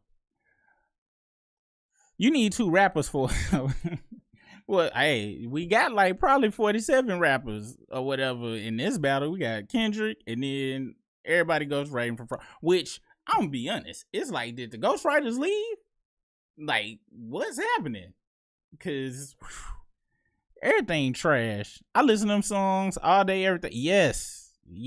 Them 4 songs is like, it remind me of when like when Iron Man came out, or Jizza Liquid Swords came out, or something like that, and I could just listen to them albums over and over and over. I remember every time when the Wu-Tang album used to drop, I paid my $17.99 or $22.99 depending on where I got it from. I always feel like I got my worth in music. Them 4 Kendrick songs, and this ain't even no glazing. Everybody know, you come to this channel, you go to the very first video, I say, look, the Drake fan, actually the Kendrick and Drake listener tour is brisk. I'm over here just on some hating. This is what I like to do. I'm over here hating, but these 4 songs really like kind of reinvigorated me on music, because I just listen to old stuff. I try to get this new stuff a listen, man, and I was really I thought that new Cash Cobain was gonna be popping. I was so disappointed in that album. It was the same song 30 times in a row. Meet the Grams. The nerve is a bank of the nervous you didn't. It is, but I gotta be in the right atmosphere for that. A lot of people's introduction to Whitney was Drake. Yep. Wow. Sure was. Wow. Drake is bottom of the barrel dog shit for that. He really is, though. Like, he went and woke up other people in the house for no reason. Like, for no reason. That wasn't gonna give you no points. And anybody, and this is further lets you know that Drake ain't got no real life experience about having a childhood sweetheart or nothing like that. If you've been with somebody since high school or college, y'all done been through some stuff. I only know like maybe 2-3 high school sweethearts. Really one. I'm lying. I only know one high school sweetheart couple from high school on, and they went through their stuff. Like, that's gonna happen. And anybody who done been through that stuff, if you hear certain stuff, you ain't gonna be like, aha, look at them. You gonna be like, man, I remember going through that, man. That was rough. But hey, we thugged it out.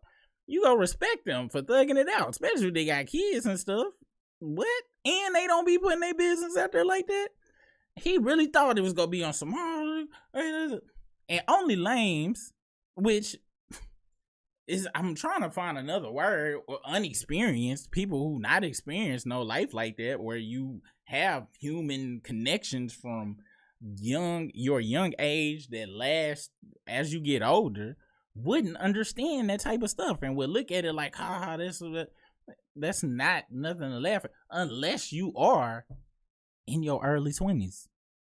In very like underdeveloped. But even back then when we was going through that type of stuff, wasn't nobody really laughing at nobody for that. Matter of fact, we felt bad. You pull your homeboy over, be like, yo, little mama XYZ, man, you good, dude? Like, it wasn't never no laughing. Like, dude, he just ain't got no friends, man. He really ain't got no friends. I haven't listened to any Drake songs. I can't stand. I hate his voice. I really do. Euphoria and 6 you know what? Let me put this poll in here. We got 169 people. I'm about to start a poll really quick. What was your favorite song out of the beef? And we're going to put Euphoria in here. We got 616. We got Meet the Grams. And we got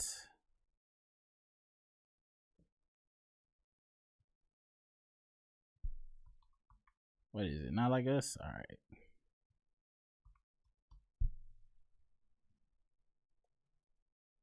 And I probably asked that I don't be rereading out of the beef. What was your favorite song out of the beef? All right, cool. And I should have said out of Kendrick's selection, but let's see. I'm curious to see out of y'all 170 beautiful people here, who, if you could, let's see where we at. If you really mess with your boy, go on and hit this like button real quick. It'd be great. I gotta get some sound to go with this. This is kind of freaking me out with just the finger button. I gotta get that sound effect for this. But run those likes up while you're voting if you can for me. We got 22 votes so far. 25 votes. And we'll visit this in a couple of seconds and or minutes. Let's see, where are we at? Euphoria and Meet the Fraudsters are my favorites. Facts. That Meet the Grams, yo. Like that I'll never. I remember. To me, that's my number one favorite time in hip hop history. Period. And like it's in my top 5. Just it was the last time we had a united, joined experience, like, you know, this one worldwide, but at least on the internet and the hip hop internet, the last time we had something like that was when the pandemic was going on and we was doing the verses and stuff, and all us was be on Instagram. You see like 1 million people on Instagram at the same time, and that's how it was when that damn Family Matters dropped, and then Family Matters dropped, and then, you know, and I can say all the trash I want to about Act, but he was on damn near 24/7 around that time, straight slobbing. And when that Meet the Grams dropped, his face, priceless. Seeing his, he's like, he dropped again.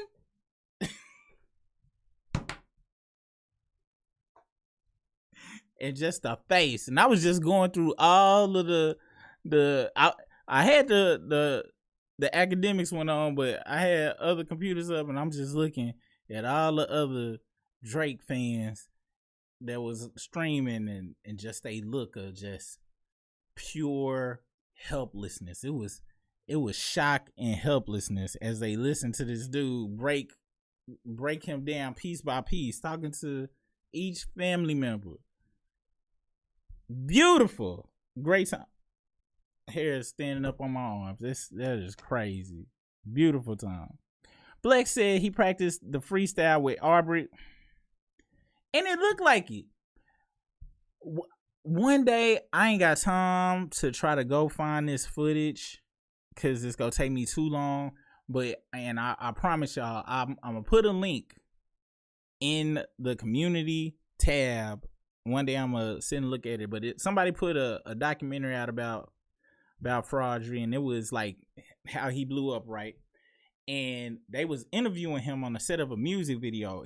I swear he said this. He was like, acting, being on a set and acting, that's easy, right? You got a script or whatever, but being on a rap video set and acting like you're cool, trying to be cool, that's hard. He really said that with a straight face. He kind of did a grin, but he was for real. I was like, all right. And don't get it twisted. This is something else. A lot of rappers and stuff, when you're doing a music video, you doing some acting or whatever, but most outside of him and Rick Ross pretending to be Noriega's best friend, everybody else just be on there. Blah, blah, blah, blah. You do the same thing you would do at the crib. It's on the video. Dude said the real Noriega, he owe me 100 favors. But if you go lie real good like Rick Ross, all them songs. Teflon Don is a classic. He was lying, but it sounded so good. Drake got to pay back that 400 mil slave. Yes, he don't have a choice. People don't see that. He was that bird in the cage at the end of Not Like Us. And somebody pointed this out. When it's from the perspective of the owl looking out, wasn't no bars. When you flip it around and Kendrick looking, and his fans was like, no, they were there, they were just blurred out. No, they wasn't. It was no bars there from his perspective. But Kendrick looking, he's caged. He is caged. In a cage that he is built for himself. And it's another thing about success that people need to understand. A lot of people are like, yo, Drake should have went independent. Drake can't go independent. And it ain't just about the whole how expensive it is. The industry won't let him go independent. They will crush him if he tried to go by himself. It's no different than a pimp that's got a bottom. They got their bottom chick. She know how to run. She running all the other chicks for him. But she can't leave. If she leave, she gotta die. She can't. Not because she makes sure all the money coming in. He made himself the bottom chick of the whole industry. He can't leave. They will destroy him. And he knows this. That's why he signed that deal. Because it ain't about money. I don't care what nobody say. I'm going to be real. Me personally, there's a lot of people that want Lamborghinis and submarines and blimps and hot air balloons. I don't want none of that. I don't believe your life can get too much more buying stuff horrific after like $100 million. Even $50 million. I think after that, and I'm talking about after taxes, oh yeah, once you got that much access to capital, what you don't need another 400, 300 million. What do you need? What is it gonna do? You ain't gonna save the world with it. Ain't nobody out here saving the world with all of that money. So you ain't dropping for the money or nothing. You dropping because you got to do it. Just like Eazy-E said to Drake. You got to follow the sergeant's directions or get your ass popped with that Smith and Wesson. Learn the lesson from the E's. Stay in your place and don't step. It's a real MF cheese. Gee whiz. Shout out to Eazy-E. Rest in peace. That guy Chakra changes in those songs. Yo, I knew on some real stuff like Fraudry, the industry spell was broke when I was on Threads and I was reading people I knew love Fraudry was like, it just don't sound the same when I listen to him no more. It's a whole bunch of women saying this. It was like, man, I was listening to my favorite Drake song. It just sound weird now. Anybody else feeling this? And just it wasn't no hate. They wasn't bringing up the allegations or nothing. They was just like, it don't sound the same. I was like, yeah. Like at the end of The Breakfast Club when they said, don't you forget about me. I was happy, boy. I was like, yes, finally, man. Let's see. 616 was my favorite one. When it dropped, that whole intro, and then that little early break when he was praying or whatever, talking to the Lord, I was like, yo, man, I love this. Is just, it felt like I was in the Ocean Spray commercial. Y'all remember? Oh, y'all. I don't know the age range in here, but if you remember the Ocean Spray, or like I bit into a fresh peppermint patty, and it just felt refreshing. The refreshing was the 616, and I know I'm showing my age because I know, do they even make peppermint patties no more? Do they sell Ocean Spray? Oh, but that's what it felt like. It was refreshing. Wait, he practiced that none? Yo, he was in it. Let's look at that video. Hold on, y'all. Let's look at that video. Cause it's so sad. This is so sad. How that stuff go? Drake, Funk Master Flex. I'm not gonna forget about that other video. Check this out. Baby, you my anything. You all snap. I ain't trying to, if I'm gonna get a copyright strike, it ain't gonna be for that. I know that much. Hold on. Let me skip over that. Young. Dropping the bombs. Get out of here. Hold on, let me see. They was like, oh, you ain't gonna play the music, huh? Well, we about to, y'all know. Young. What up? 1080p's the film. Available on DVD Monday. Yeah. Drake, what's good, my brother? I'm here, man. I'm ready. I remember listening the last time I listened to one of these Flex.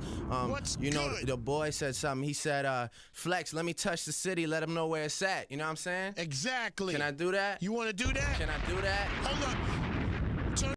That sounds so rehearsed. Flex don't. When Flex really be hype, you know when Flex really be hype. His mic up a little bit. Can I do that? Turn his mic up a little bit. That mic loud as hell. His mic up. Can I do that? Okay, tell him yeah. New York, New Jersey. I'm here. Toronto, Canada. I'm in here. Oh. All the way from. All the way? Degrassi. All the way from. Let me situate this. Yeah. All the way from it.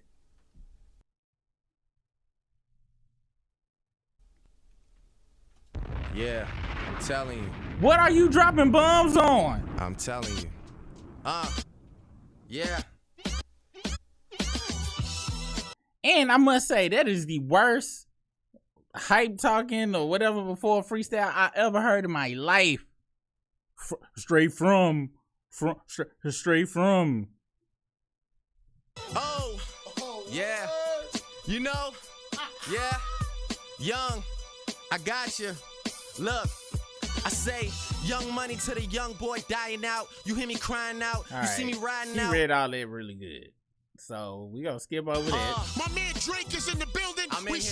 We shut it down. Give me some for the city. If you just stepped into New York, if this is your first time in New York, you're tuned into the Kingpin. Yes. Hot 97. Should I give you something else? Throw something else. Please, give me something else. Come on, man. Yes, give him something else. Give me something else. Yeah. Yeah. New York, I see you. Look, Oliver 40, I see you. Nico, what up? Ho. All right. I gotta get on my gritty. You want me on my gritty? All right. Look. New York. Check. I say it like this. I say, vacuum materials and shine wheels. What's your life like? Then he desecrated on a Wu-Tang beat. And let's get back over here. This is 5 minutes of awkwardness. I'm gonna get a copyright strike for that damn beat too. I know it. Man, I'm tired of them copyright strikes.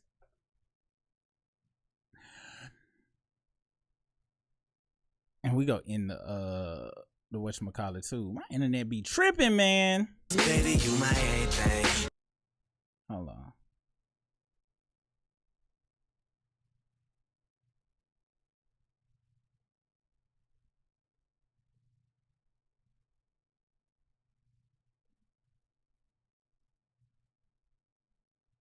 I don't know what's going on. It's really tripping. However, by the time I get over here, it's gonna be done came back. Watch. Oh, that's why. Oops. That's why too. No, getting shown around. Yeah, why you taking everything personal? This that in your face, all offensive on purpose. On the road for like 2 months, just grinding it out. You know what I'm saying? I've been on the road really like doing these shows every night. So I'm coming. Ooh.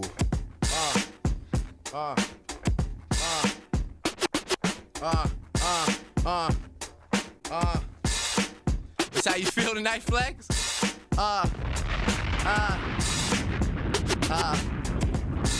Hold up. So you called me off now. You called me all the way off now. Yeah. All right. I'm gonna get this. Hold on. Can we come back? Can we do it? What's up with this hand on the hip right there that he pulled off right there? What was that about? What's going on there?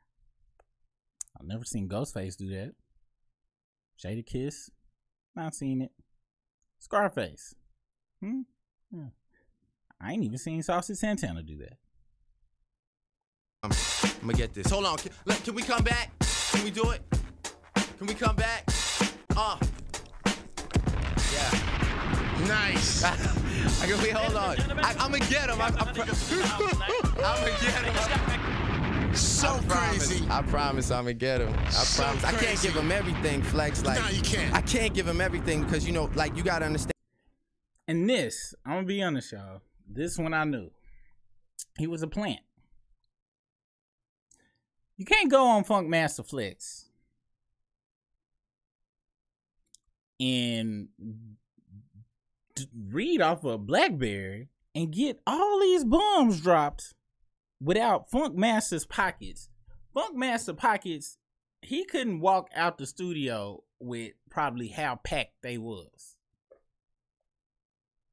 Fraudry was stuttering harder than my internet was just now.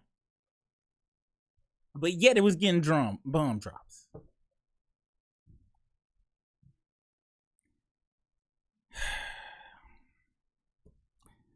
I'm out of here, guys. Thanks for joining us on this live and all of my technical difficulties. I'm probably the first live where I accidentally kicked the co-host off. Sorry about that, Brice. We'll probably see you on Wednesday.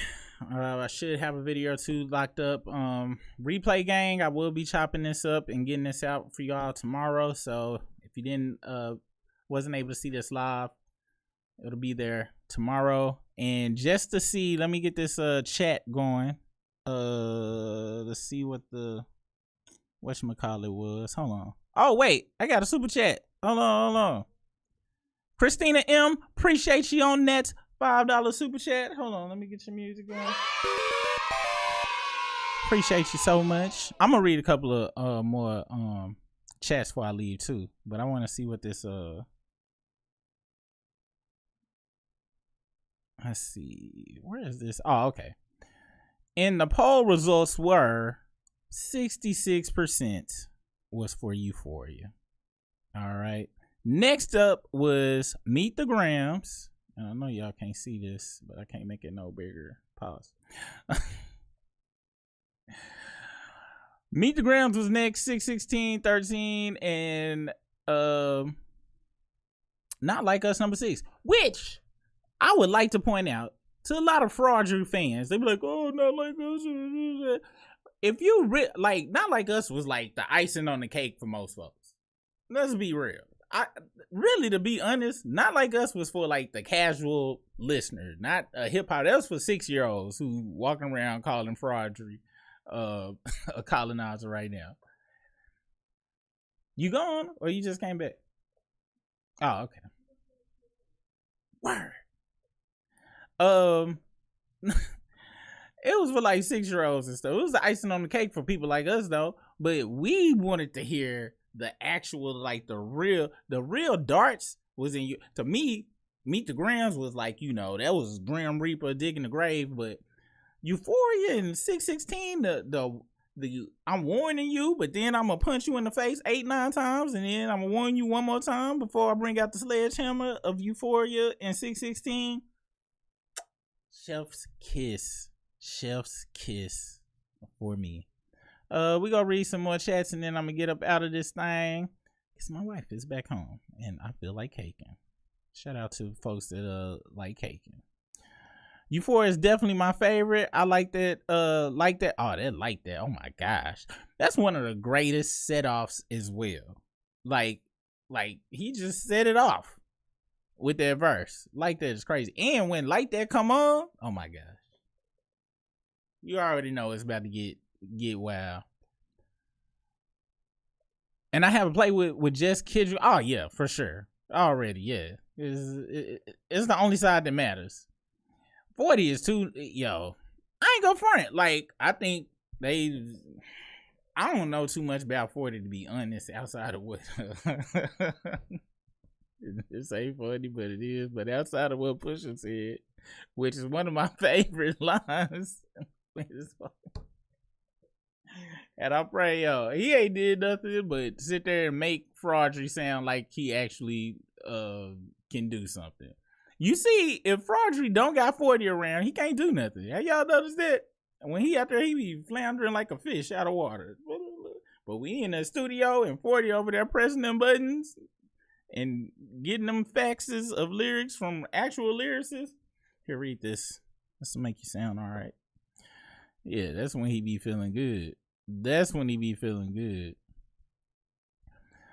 The first time Drake ever heard about the circadian rhythm was from Kendrick on 616. This lane went and named one of the tracks. Exactly. I wasn't aware he was capable of even making friends real. Yo, that 40 might be the only one, man.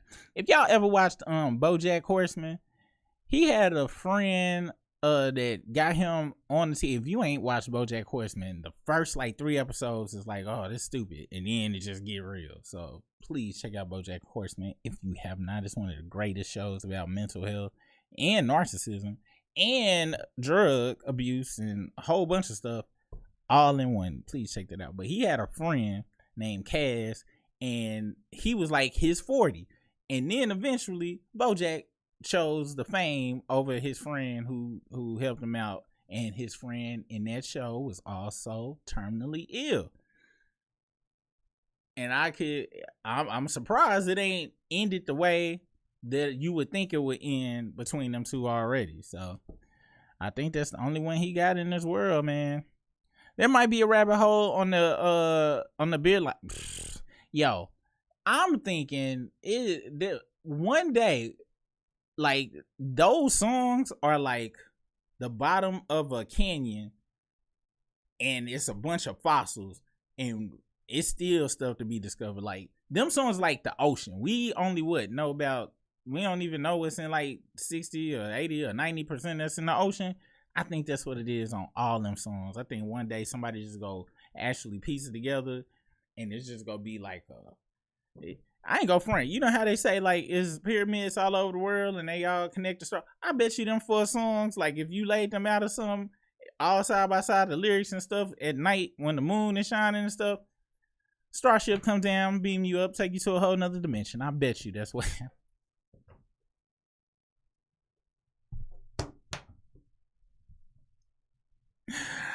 I bet you some real crazy stuff come together. You put them lyrics together in the right way on some on an adventure movie type thing, on some Raiders of the Lost Ark type thing.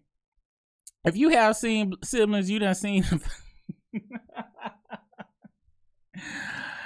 Not if your siblings love you. Not if they love you. Yo, appreciate that chance with the $4.99 super chat. Won't be occurring. Hey, he an OG. He an OG. He know.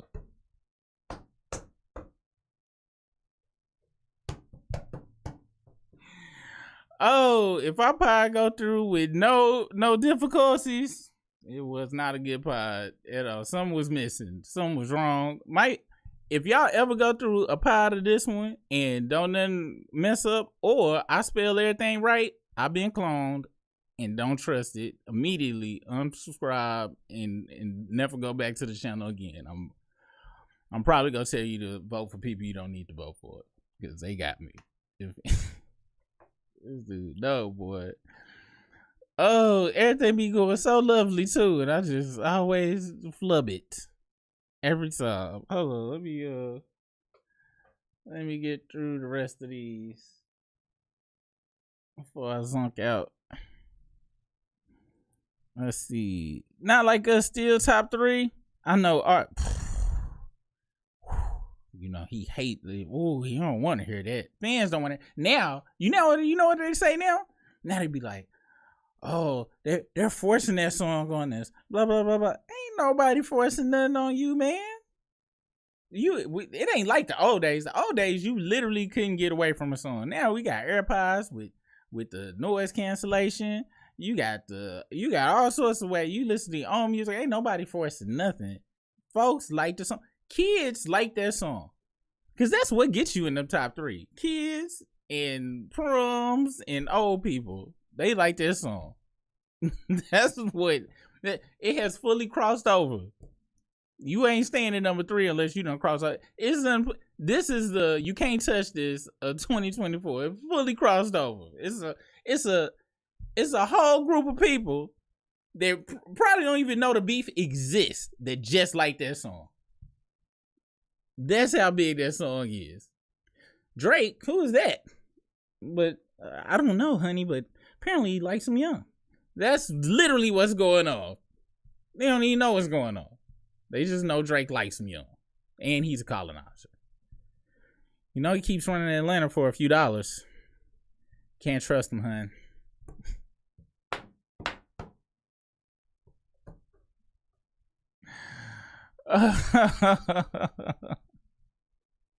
Kendrick still my top 5 fraudry every day about that. Yo, he this gotta really suck for him though.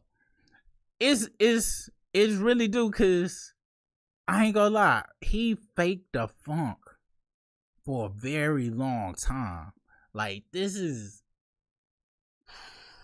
like I'm talking about Milli Vanilli they barely pulled it off for like 2 years. They couldn't even pull it. He done pulled this off. And I'm talking about folks done exposed him. He done survived through all these exposures. And yowzers. And this dude that he really underestimated Kendrick. I really feel like he just thought he was better than him for real. Because of popularity in these numbers. Which, where the numbers at now? Where the numbers?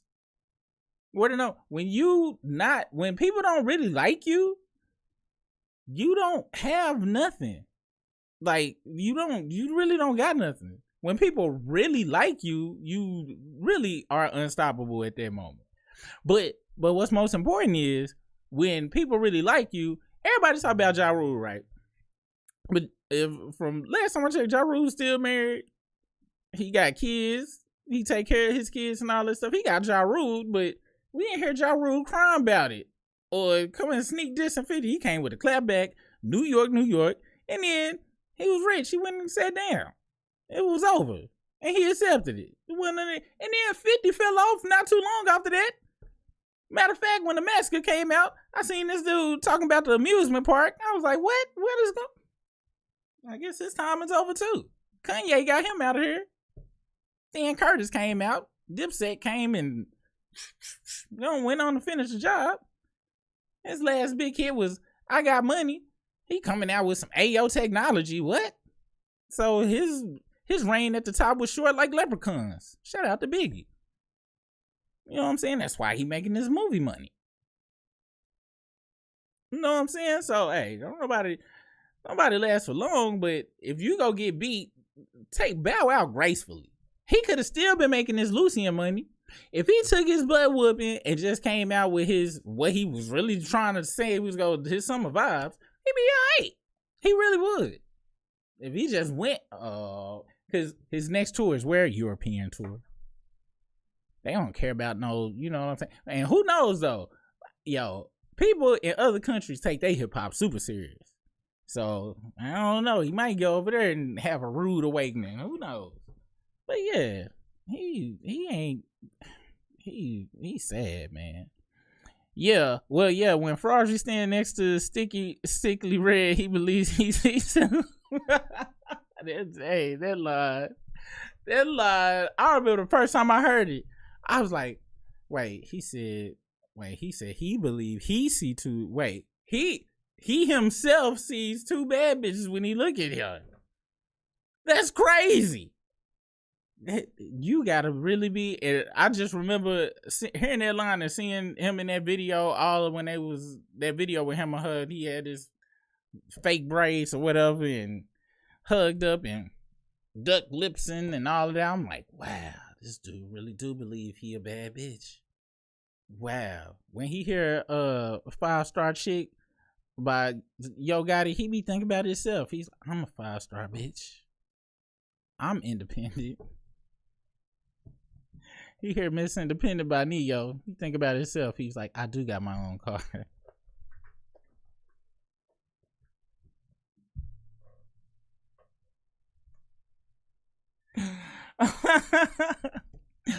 I'm sorry, y'all. I be thinking I'm funny to myself. Oh, snap. Yo, dude. Yo, this dude just been flip-flopping everywhere. Every dang where. Hold on, y'all. I want to make sure I don't miss no chats. I'm scrolling up to the top. Let's see. Yo, I ain't gonna lie, yo. Bojack had me looking at some stuff in myself. I was like, oh, what? Am I Bojack? No way. Please, no. The beard line was about Drake messing with the trans folks, Ebony Print. And like on some real stuff. Who would be surprised? No, nobody. This dude. Let's look at Wayne. All right. Now, if you know, Wayne and Baby he's a predator on his own right. One day somebody go come all the way out with that about Baby. But even with that, ain't none of Wayne's baby mamas, you ain't really heard no weird stories about Wayne. Not none. He got his Nick Cannon on, but all the baby mamas cool with each other. All his kids love each other. It's very nice. You know what I'm saying? With Fraudry, he snuck and had one. Didn't want nobody to know about it. And you don't hear him connected to nobody really. And when he was doing stuff around, it was weird. I wouldn't be surprised. I'd be like, I mean, obviously, do y'all see how he be dancing around? Y'all seen Hot Line Bling? I mean, if that don't say nothing, to me that was like RuPaul's Supermodel song, which that song better than anything that Fraudry's ever dropped. Just my opinion. And that person was honest with the world. Look at me, I am who I am. I'm a working girl, and do walk around on the Sassy Shantae, whatever the lyrics was. We had to listen to that in summer camp, so don't judge me. Y'all like that song too. Let's see. That's how I felt listening to it. It's beautiful. Like for real, for real. Glam, I miss you. Wait, hold on. That's somebody else I forgot to give a shout out to. One proud grandma. And she an OG, triple OG. Shout out to you. She been around since day one.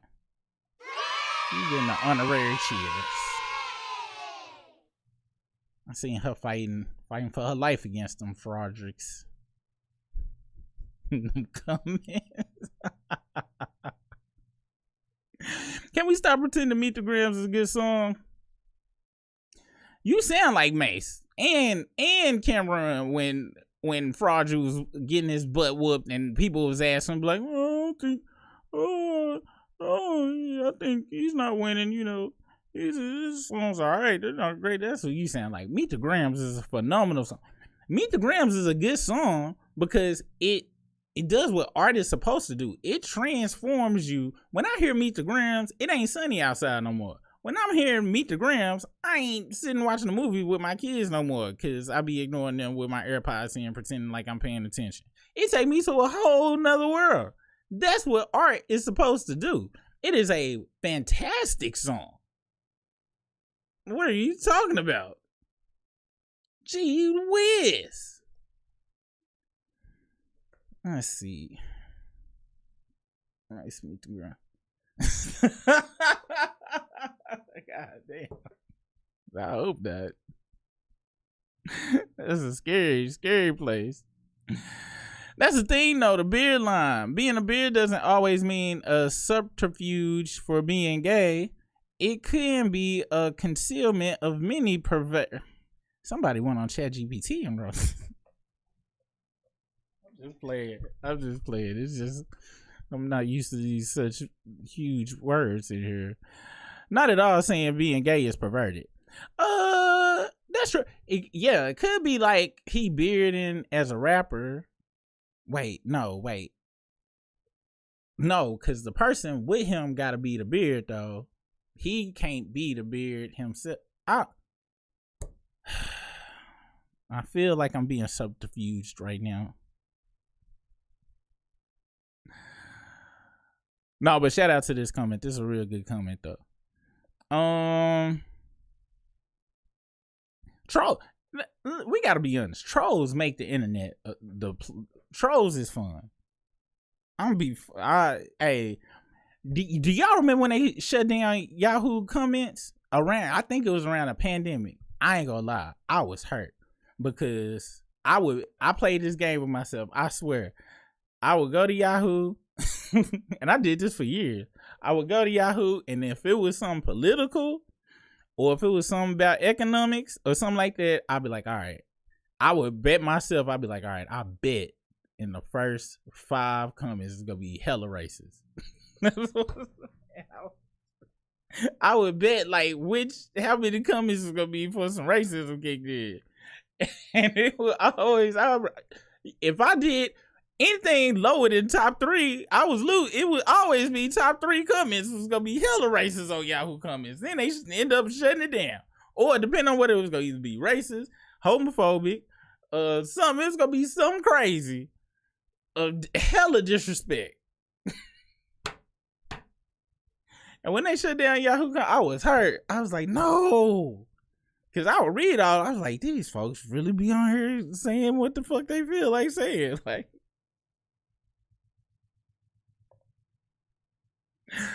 oh, dude. And then they brought it back. It ain't the same no more. Like, it ain't as fun as it used to be. But they shut down Yahoo comments, boy. You talk about it. I be sitting drinking my morning coffee going through. I was like, wow, that was super racist. Oh my God. I didn't even know. Hey, babe, you heard of this before? I ain't never heard nobody say this. This is out of control. I love it here.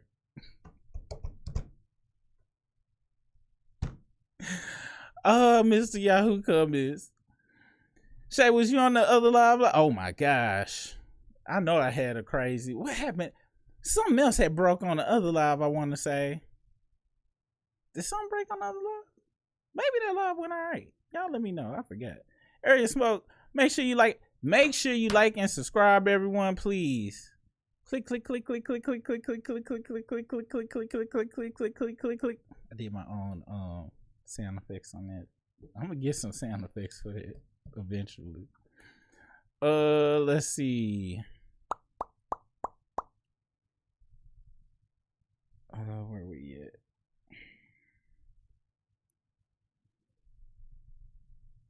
That's why K-Dot said, let me pull the mask off. Yes.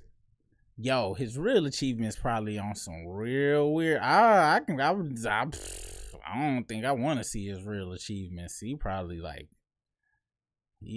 on the dang weirdo scale. He probably in the top 10. Cause on some real stuff, the most damning thing for me was him on that Kick or Monkey or whatever that app was with that girl that be tricking them girls into, getting topless and stuff. Or like, what? That girl 23. And he on the live stream with her like he 23. Like, what? You this big star, whatever. That just seemed, and he was like in not no fancy stuff. He's in there dancing and stuff, drinking his damn Zima.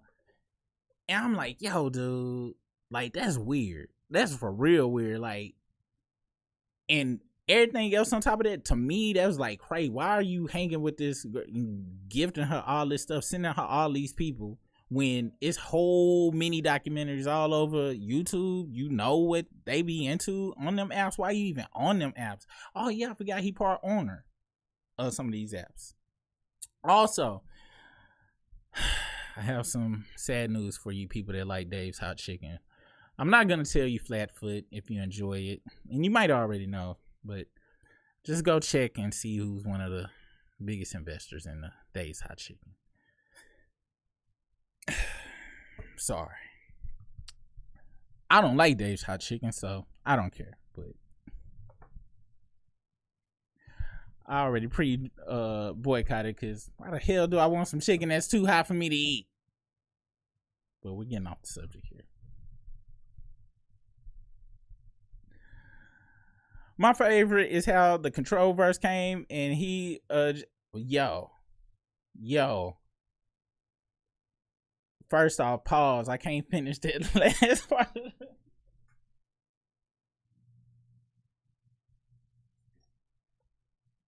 But yeah, he did come through and do that. He did do that. K-Dot said, don't make me make you into a song. He did. He did. Pulled all kind of coffins out of his mouth. I believe I was trying to catch a few of my favorite YouTubers on live, but I hope no one hacked my account and got me talking crazy in the live I wasn't in. I wasn't in. Kanye and Rick Ross got 50 out of here.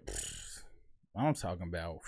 Well, really, Jimmy Iovine got 50 out of here, because 50 was 50 and he talked cash money shit about Jimmy Iovine.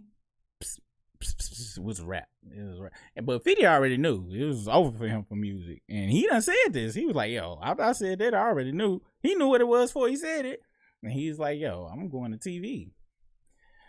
And most artists, whether it's LL Cool J, Queen Latifah, all of these artists know the money is actually in TV and movies. With TV and movies, you get paid up front. If you get a sitcom deal or something like that, you get paid every week that you show up. You get paid. Ain't no back end crazy weird deals or nothing. You actually got a steady check, or at least you know that you got 13 checks coming, or back in the day it was like 22 checks coming. They all do. That's why they go over there. With movies, it's even better. You get a super fat check up front. Hopefully, unless it's on Tubi, then you get the opposite of fat check. I'm assuming. I don't know. You probably make, if it's your movie, I'm assuming you make a lot of money on Tubi. I'm not even joking. Yep, and it's facts. Mate's not a troll. Maybe it just, some people, I got it. I understand that people didn't really, because Meet the Grams to me is, like I said, it's art. It's a song, but it had a purpose. Like, it wasn't ain't nobody sitting there nodding their head to Meet the Grams like that. So I understood why some people say, and if you are, I'm sorry, I can't. If I had a friend that was like, yeah, I'm like, oh shit, I think he's gonna kill us all. need to get the hell out of here. Yeah, I need you to sit completely still, listen to Meet the Grams. So I understand when they saying, you know, it wasn't a good song, but I think they taking the word song as something you jam to or something like that. So I give people the benefit of the doubt when they have that opinion. Unless you come back and say something crazy, and there you go, have to snipe you. Oh, yo, I gotta go check out the video. I know they was on live. I'm gonna go check them out because I love the rap round table. I like how it was 4 people. I like how Mace over there and got the I like how they had 2 Drake people and 2 non-Drake people. I love they whole dynamic over there. For real. Let's see. Chill, Mace, good people. Let's see. I regularly catch Big Zoe's live, so yes, I believe I was there when he was reporting. It was so many. It was a lot of lives going on there Friday too. It sure was. Wait, hold on. Prayers to sin from the rap round table. Something going on over there? Is that the sin y'all talking about? Shout out to Chance for the next for the super chat. Wait, we not go sully RuPaul's legacy mixing up with, who knows though? He'll probably come out on some Vogue and stuff. I bet. What if some footage drop and it's just all fraudulent Vogue and stuff? He had a whole Vogue and album out, RuPaul on that thing. It's already there, and that's a part of the 5+5. And because what's messed up is I can see it. I'm like, you know what? I know I said I hated his voice, but while he voguing, this sounds more natural. This is authentic. I give it to him. Because that's the thing. For me, he never sounded authentic on nothing he ever did. The closest I think he sounded to kind of being authentic was Hard Part 6. That was hella trash. So I don't know, but I think if he come out with the RuPaul, he be in full drag, like this is really who I am. Cause he already painted his nails. He be giving folks clues. He look, BBL, nails painted, nose job, kick it with girls. He only really kick it with girls. Already. He drink wine coolers like it's a cup of Crown Royal. I mean, do we really need any more clues? It's quite obvious. Once again, Hotline Bling. But that's just me. Maybe are these stereotypes? Maybe I'm wrong. You know what? I'm wrong. That's stereotypical.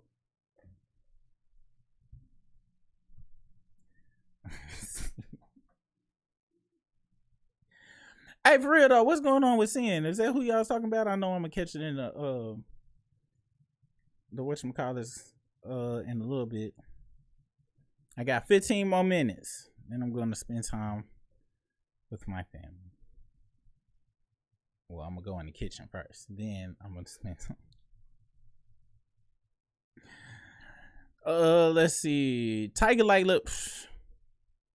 For real though. And Nikki husband up. For real though. Young Money got a strength. Yo. One day they gonna talk about baby. One day they gonna talk about baby. And they gonna talk about a lot of stuff. But on some real stuff though, I don't know, man. That's what Kendrick was trying to say though. That's just like with Chris Stokes and Immature and B2K. He was sending out all kind of consistencies every time they start talking about dude. Oh, the next thing he shut folks down really crazy. It's a lot of little pockets of this stuff, and all the pockets connected, and that's what's so crazy about it. Y'all think I got shut down, don't you? Like, oh no, they got him. They got Super. Nah, hold on, y'all. I got another camera. Hold on real quick. Let me find it.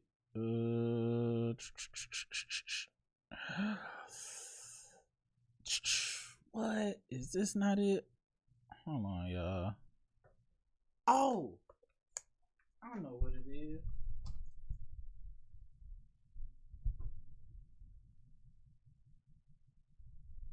I got to turn my fan on. Alright, I'm back. Oh, that's why that thing didn't go nowhere. Because I forgot to change the thing. Alright, I'm back, y'all. That's my technology telling me they need me to get the hell off of here. Let's see. Why I get ignored though earlier? I don't know what that's about. That was long. Damn, my bad, Mace. Oh, thank you. Y'all piecing it up. Meet the Grams amazing song. You just don't like real hip hop. It is a classic song. Harris, I had to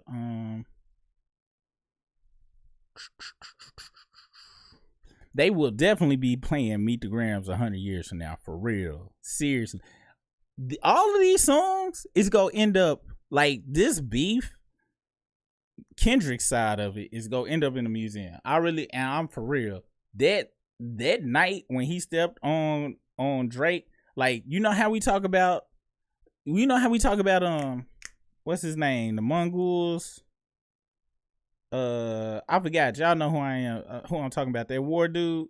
This was so strategic. How Kendrick, like, this is most strategic rap, whatever. Just period. Just taking somebody out. Period.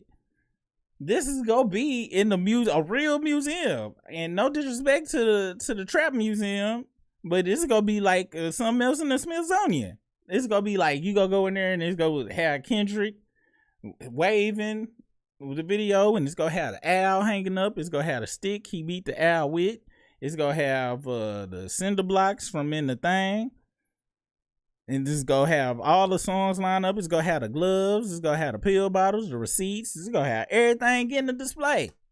And then it's gonna be crazy though, because it's gonna be a room, and when you go in the room, it's gonna be dark. And then Meet the Grams gonna come on, and they lock you in the room. I'm like, you thought it was an exhibit, but welcome to hell. Like on Boys in the Hood. I mean, Tales from the Hood. Oh, snap. I'm like, damn, they tricked me. I don't like this ride. I want to go home. Let's see. Let's see. Yeah, Meet the Grams, y'all. Like, somebody make a song like that about my parents and stuff, and then like people can actually go look and kind of see that it was true. I'd be like, God dang.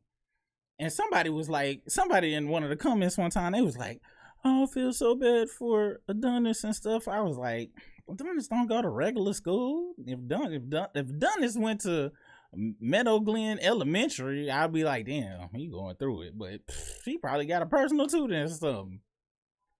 But it'd be messed up if like every time like one of the other helpers come and they'd be like, hey, you know your grandpa, he's a dirtbag. Yeah, he is. And your dad, he needs to be locked up like Weinstein. He needs to stay his ass inside. And then Drake come in. Is everything all right? Oh yes, everything's fine. A, B, C.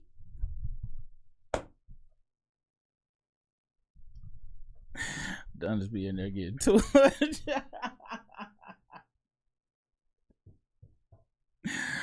Oh snap. That'd be so crazy.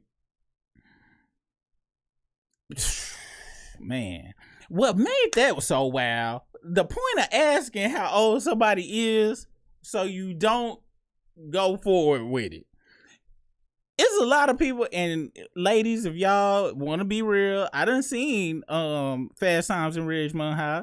I done seen all of the stuff. Sometimes girls don't be telling nobody how old they is, or they be lying, right?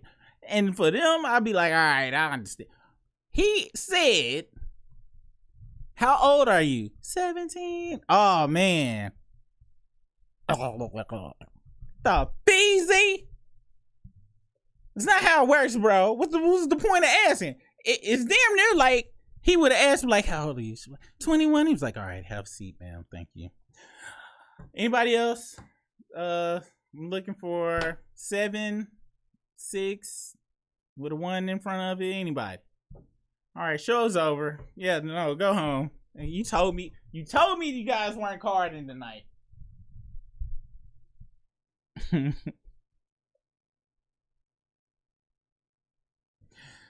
Oh snap.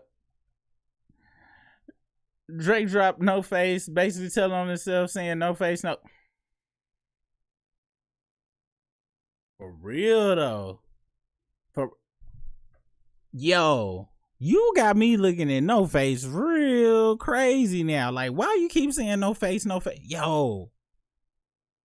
For real. And like, wow. Cause like the whole organization, that network, whether it's modeling, you gotta be real careful with this entertainment stuff, cause for every one person to come tell you, no, I ain't get touched on, my parents was there, it's like 30 Ushers and stuff and Justin Biebers and stuff, but the perpetrators never have a face, do they? Never. Wow. And then No Face, that song actually didn't, he dropping the dumbest songs, and they sound like they dog whistles for the other predators and stuff, especially with how you pointed out there, No Face. But it sounds like, it's like, I don't know, man. And how Kendrick kept saying for F the industry, it's some more going into that, man. Like, this is deeper than rap when you really kind of think about stuff, especially listen to 616 in LA when he broke that whole said when Kendrick got to talking to God. I was like, yeah, I think this is realer than this is deeper than what we thinking it is, for real. Yep.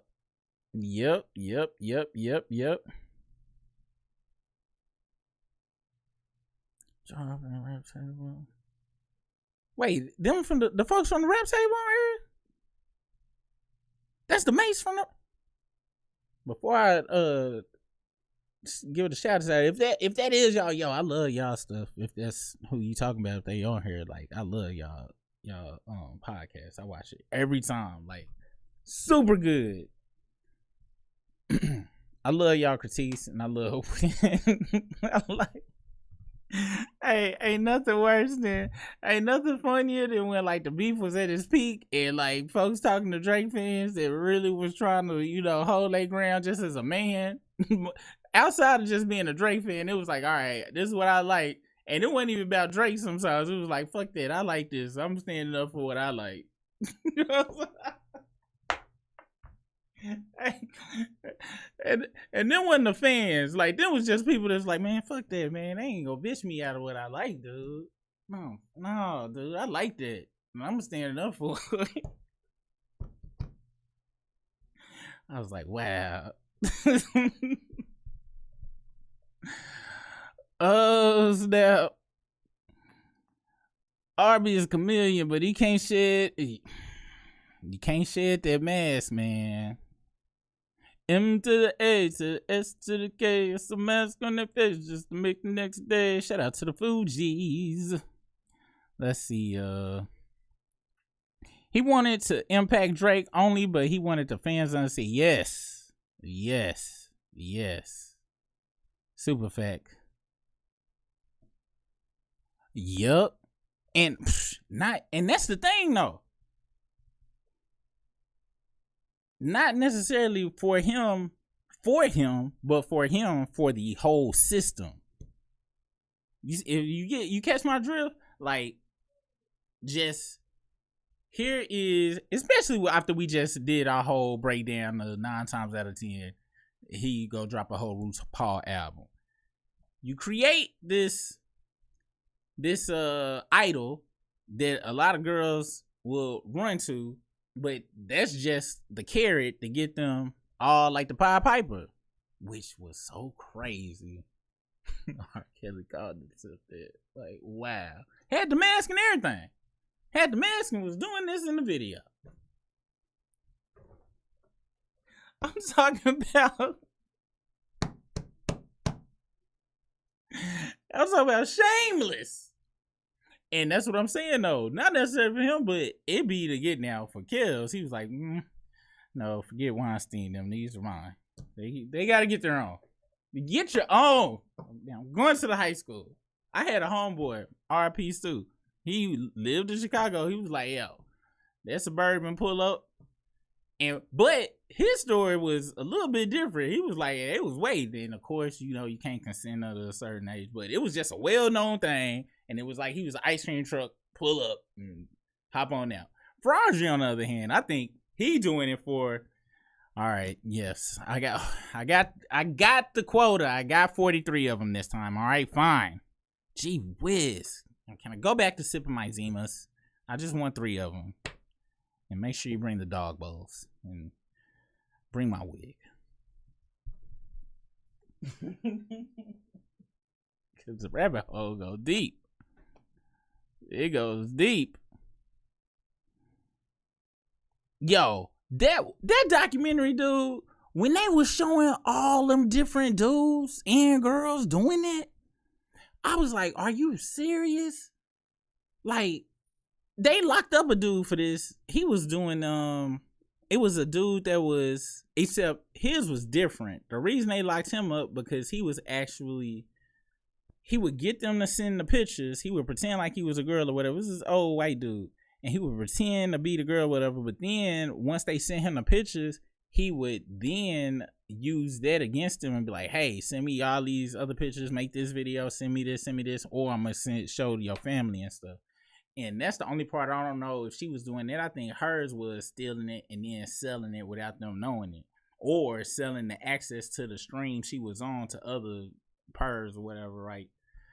That's crazy, though, that exists and it ain't, like, shut down. Like, that should be on the news and stuff. But see, that's another thing. We talk about a lot of stuff in this country. But when it comes to that type of stuff, it don't get the coverage it should need. But it's a reason for that, though. Right? Like, it's a reason for that. Like, that should have been plastered everywhere. This should not be YouTube fodder. This should not be YouTube fodder. This should be like, yo, did you see CNBC? Did you see CNN? Did you see this? And it ain't. Which is wow. As we talking right now, it's going on. And not just on them sites. Which is crazy. But it's got to be a system, right? Because it can't operate on such a scale if it ain't. You can't have the most famous fake artist being able to participate with that. And you know what I'm saying? Same thing with Bryan Singer, director of X-Men. Same thing with Kevin Spacey. And then once the fire get the whispers get too loud, they pick a scapegoat and be like, all right, him. It was him. He's doing it. And you see, they don't never, ever squeal on the rest of the system. They just like, damn. And they go around their way. Anyway, I'm about to jump off of here, y'all.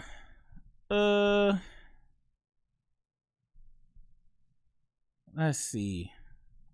Oh, and also, like I said, I'm gonna make a post about Hateration Nation. I'm gonna send an email out to everybody. So if you're in Hateration Nation, be looking for email over in the Patreon. Some consolidation going around. It's too much going on. I'll talk about that probably tomorrow.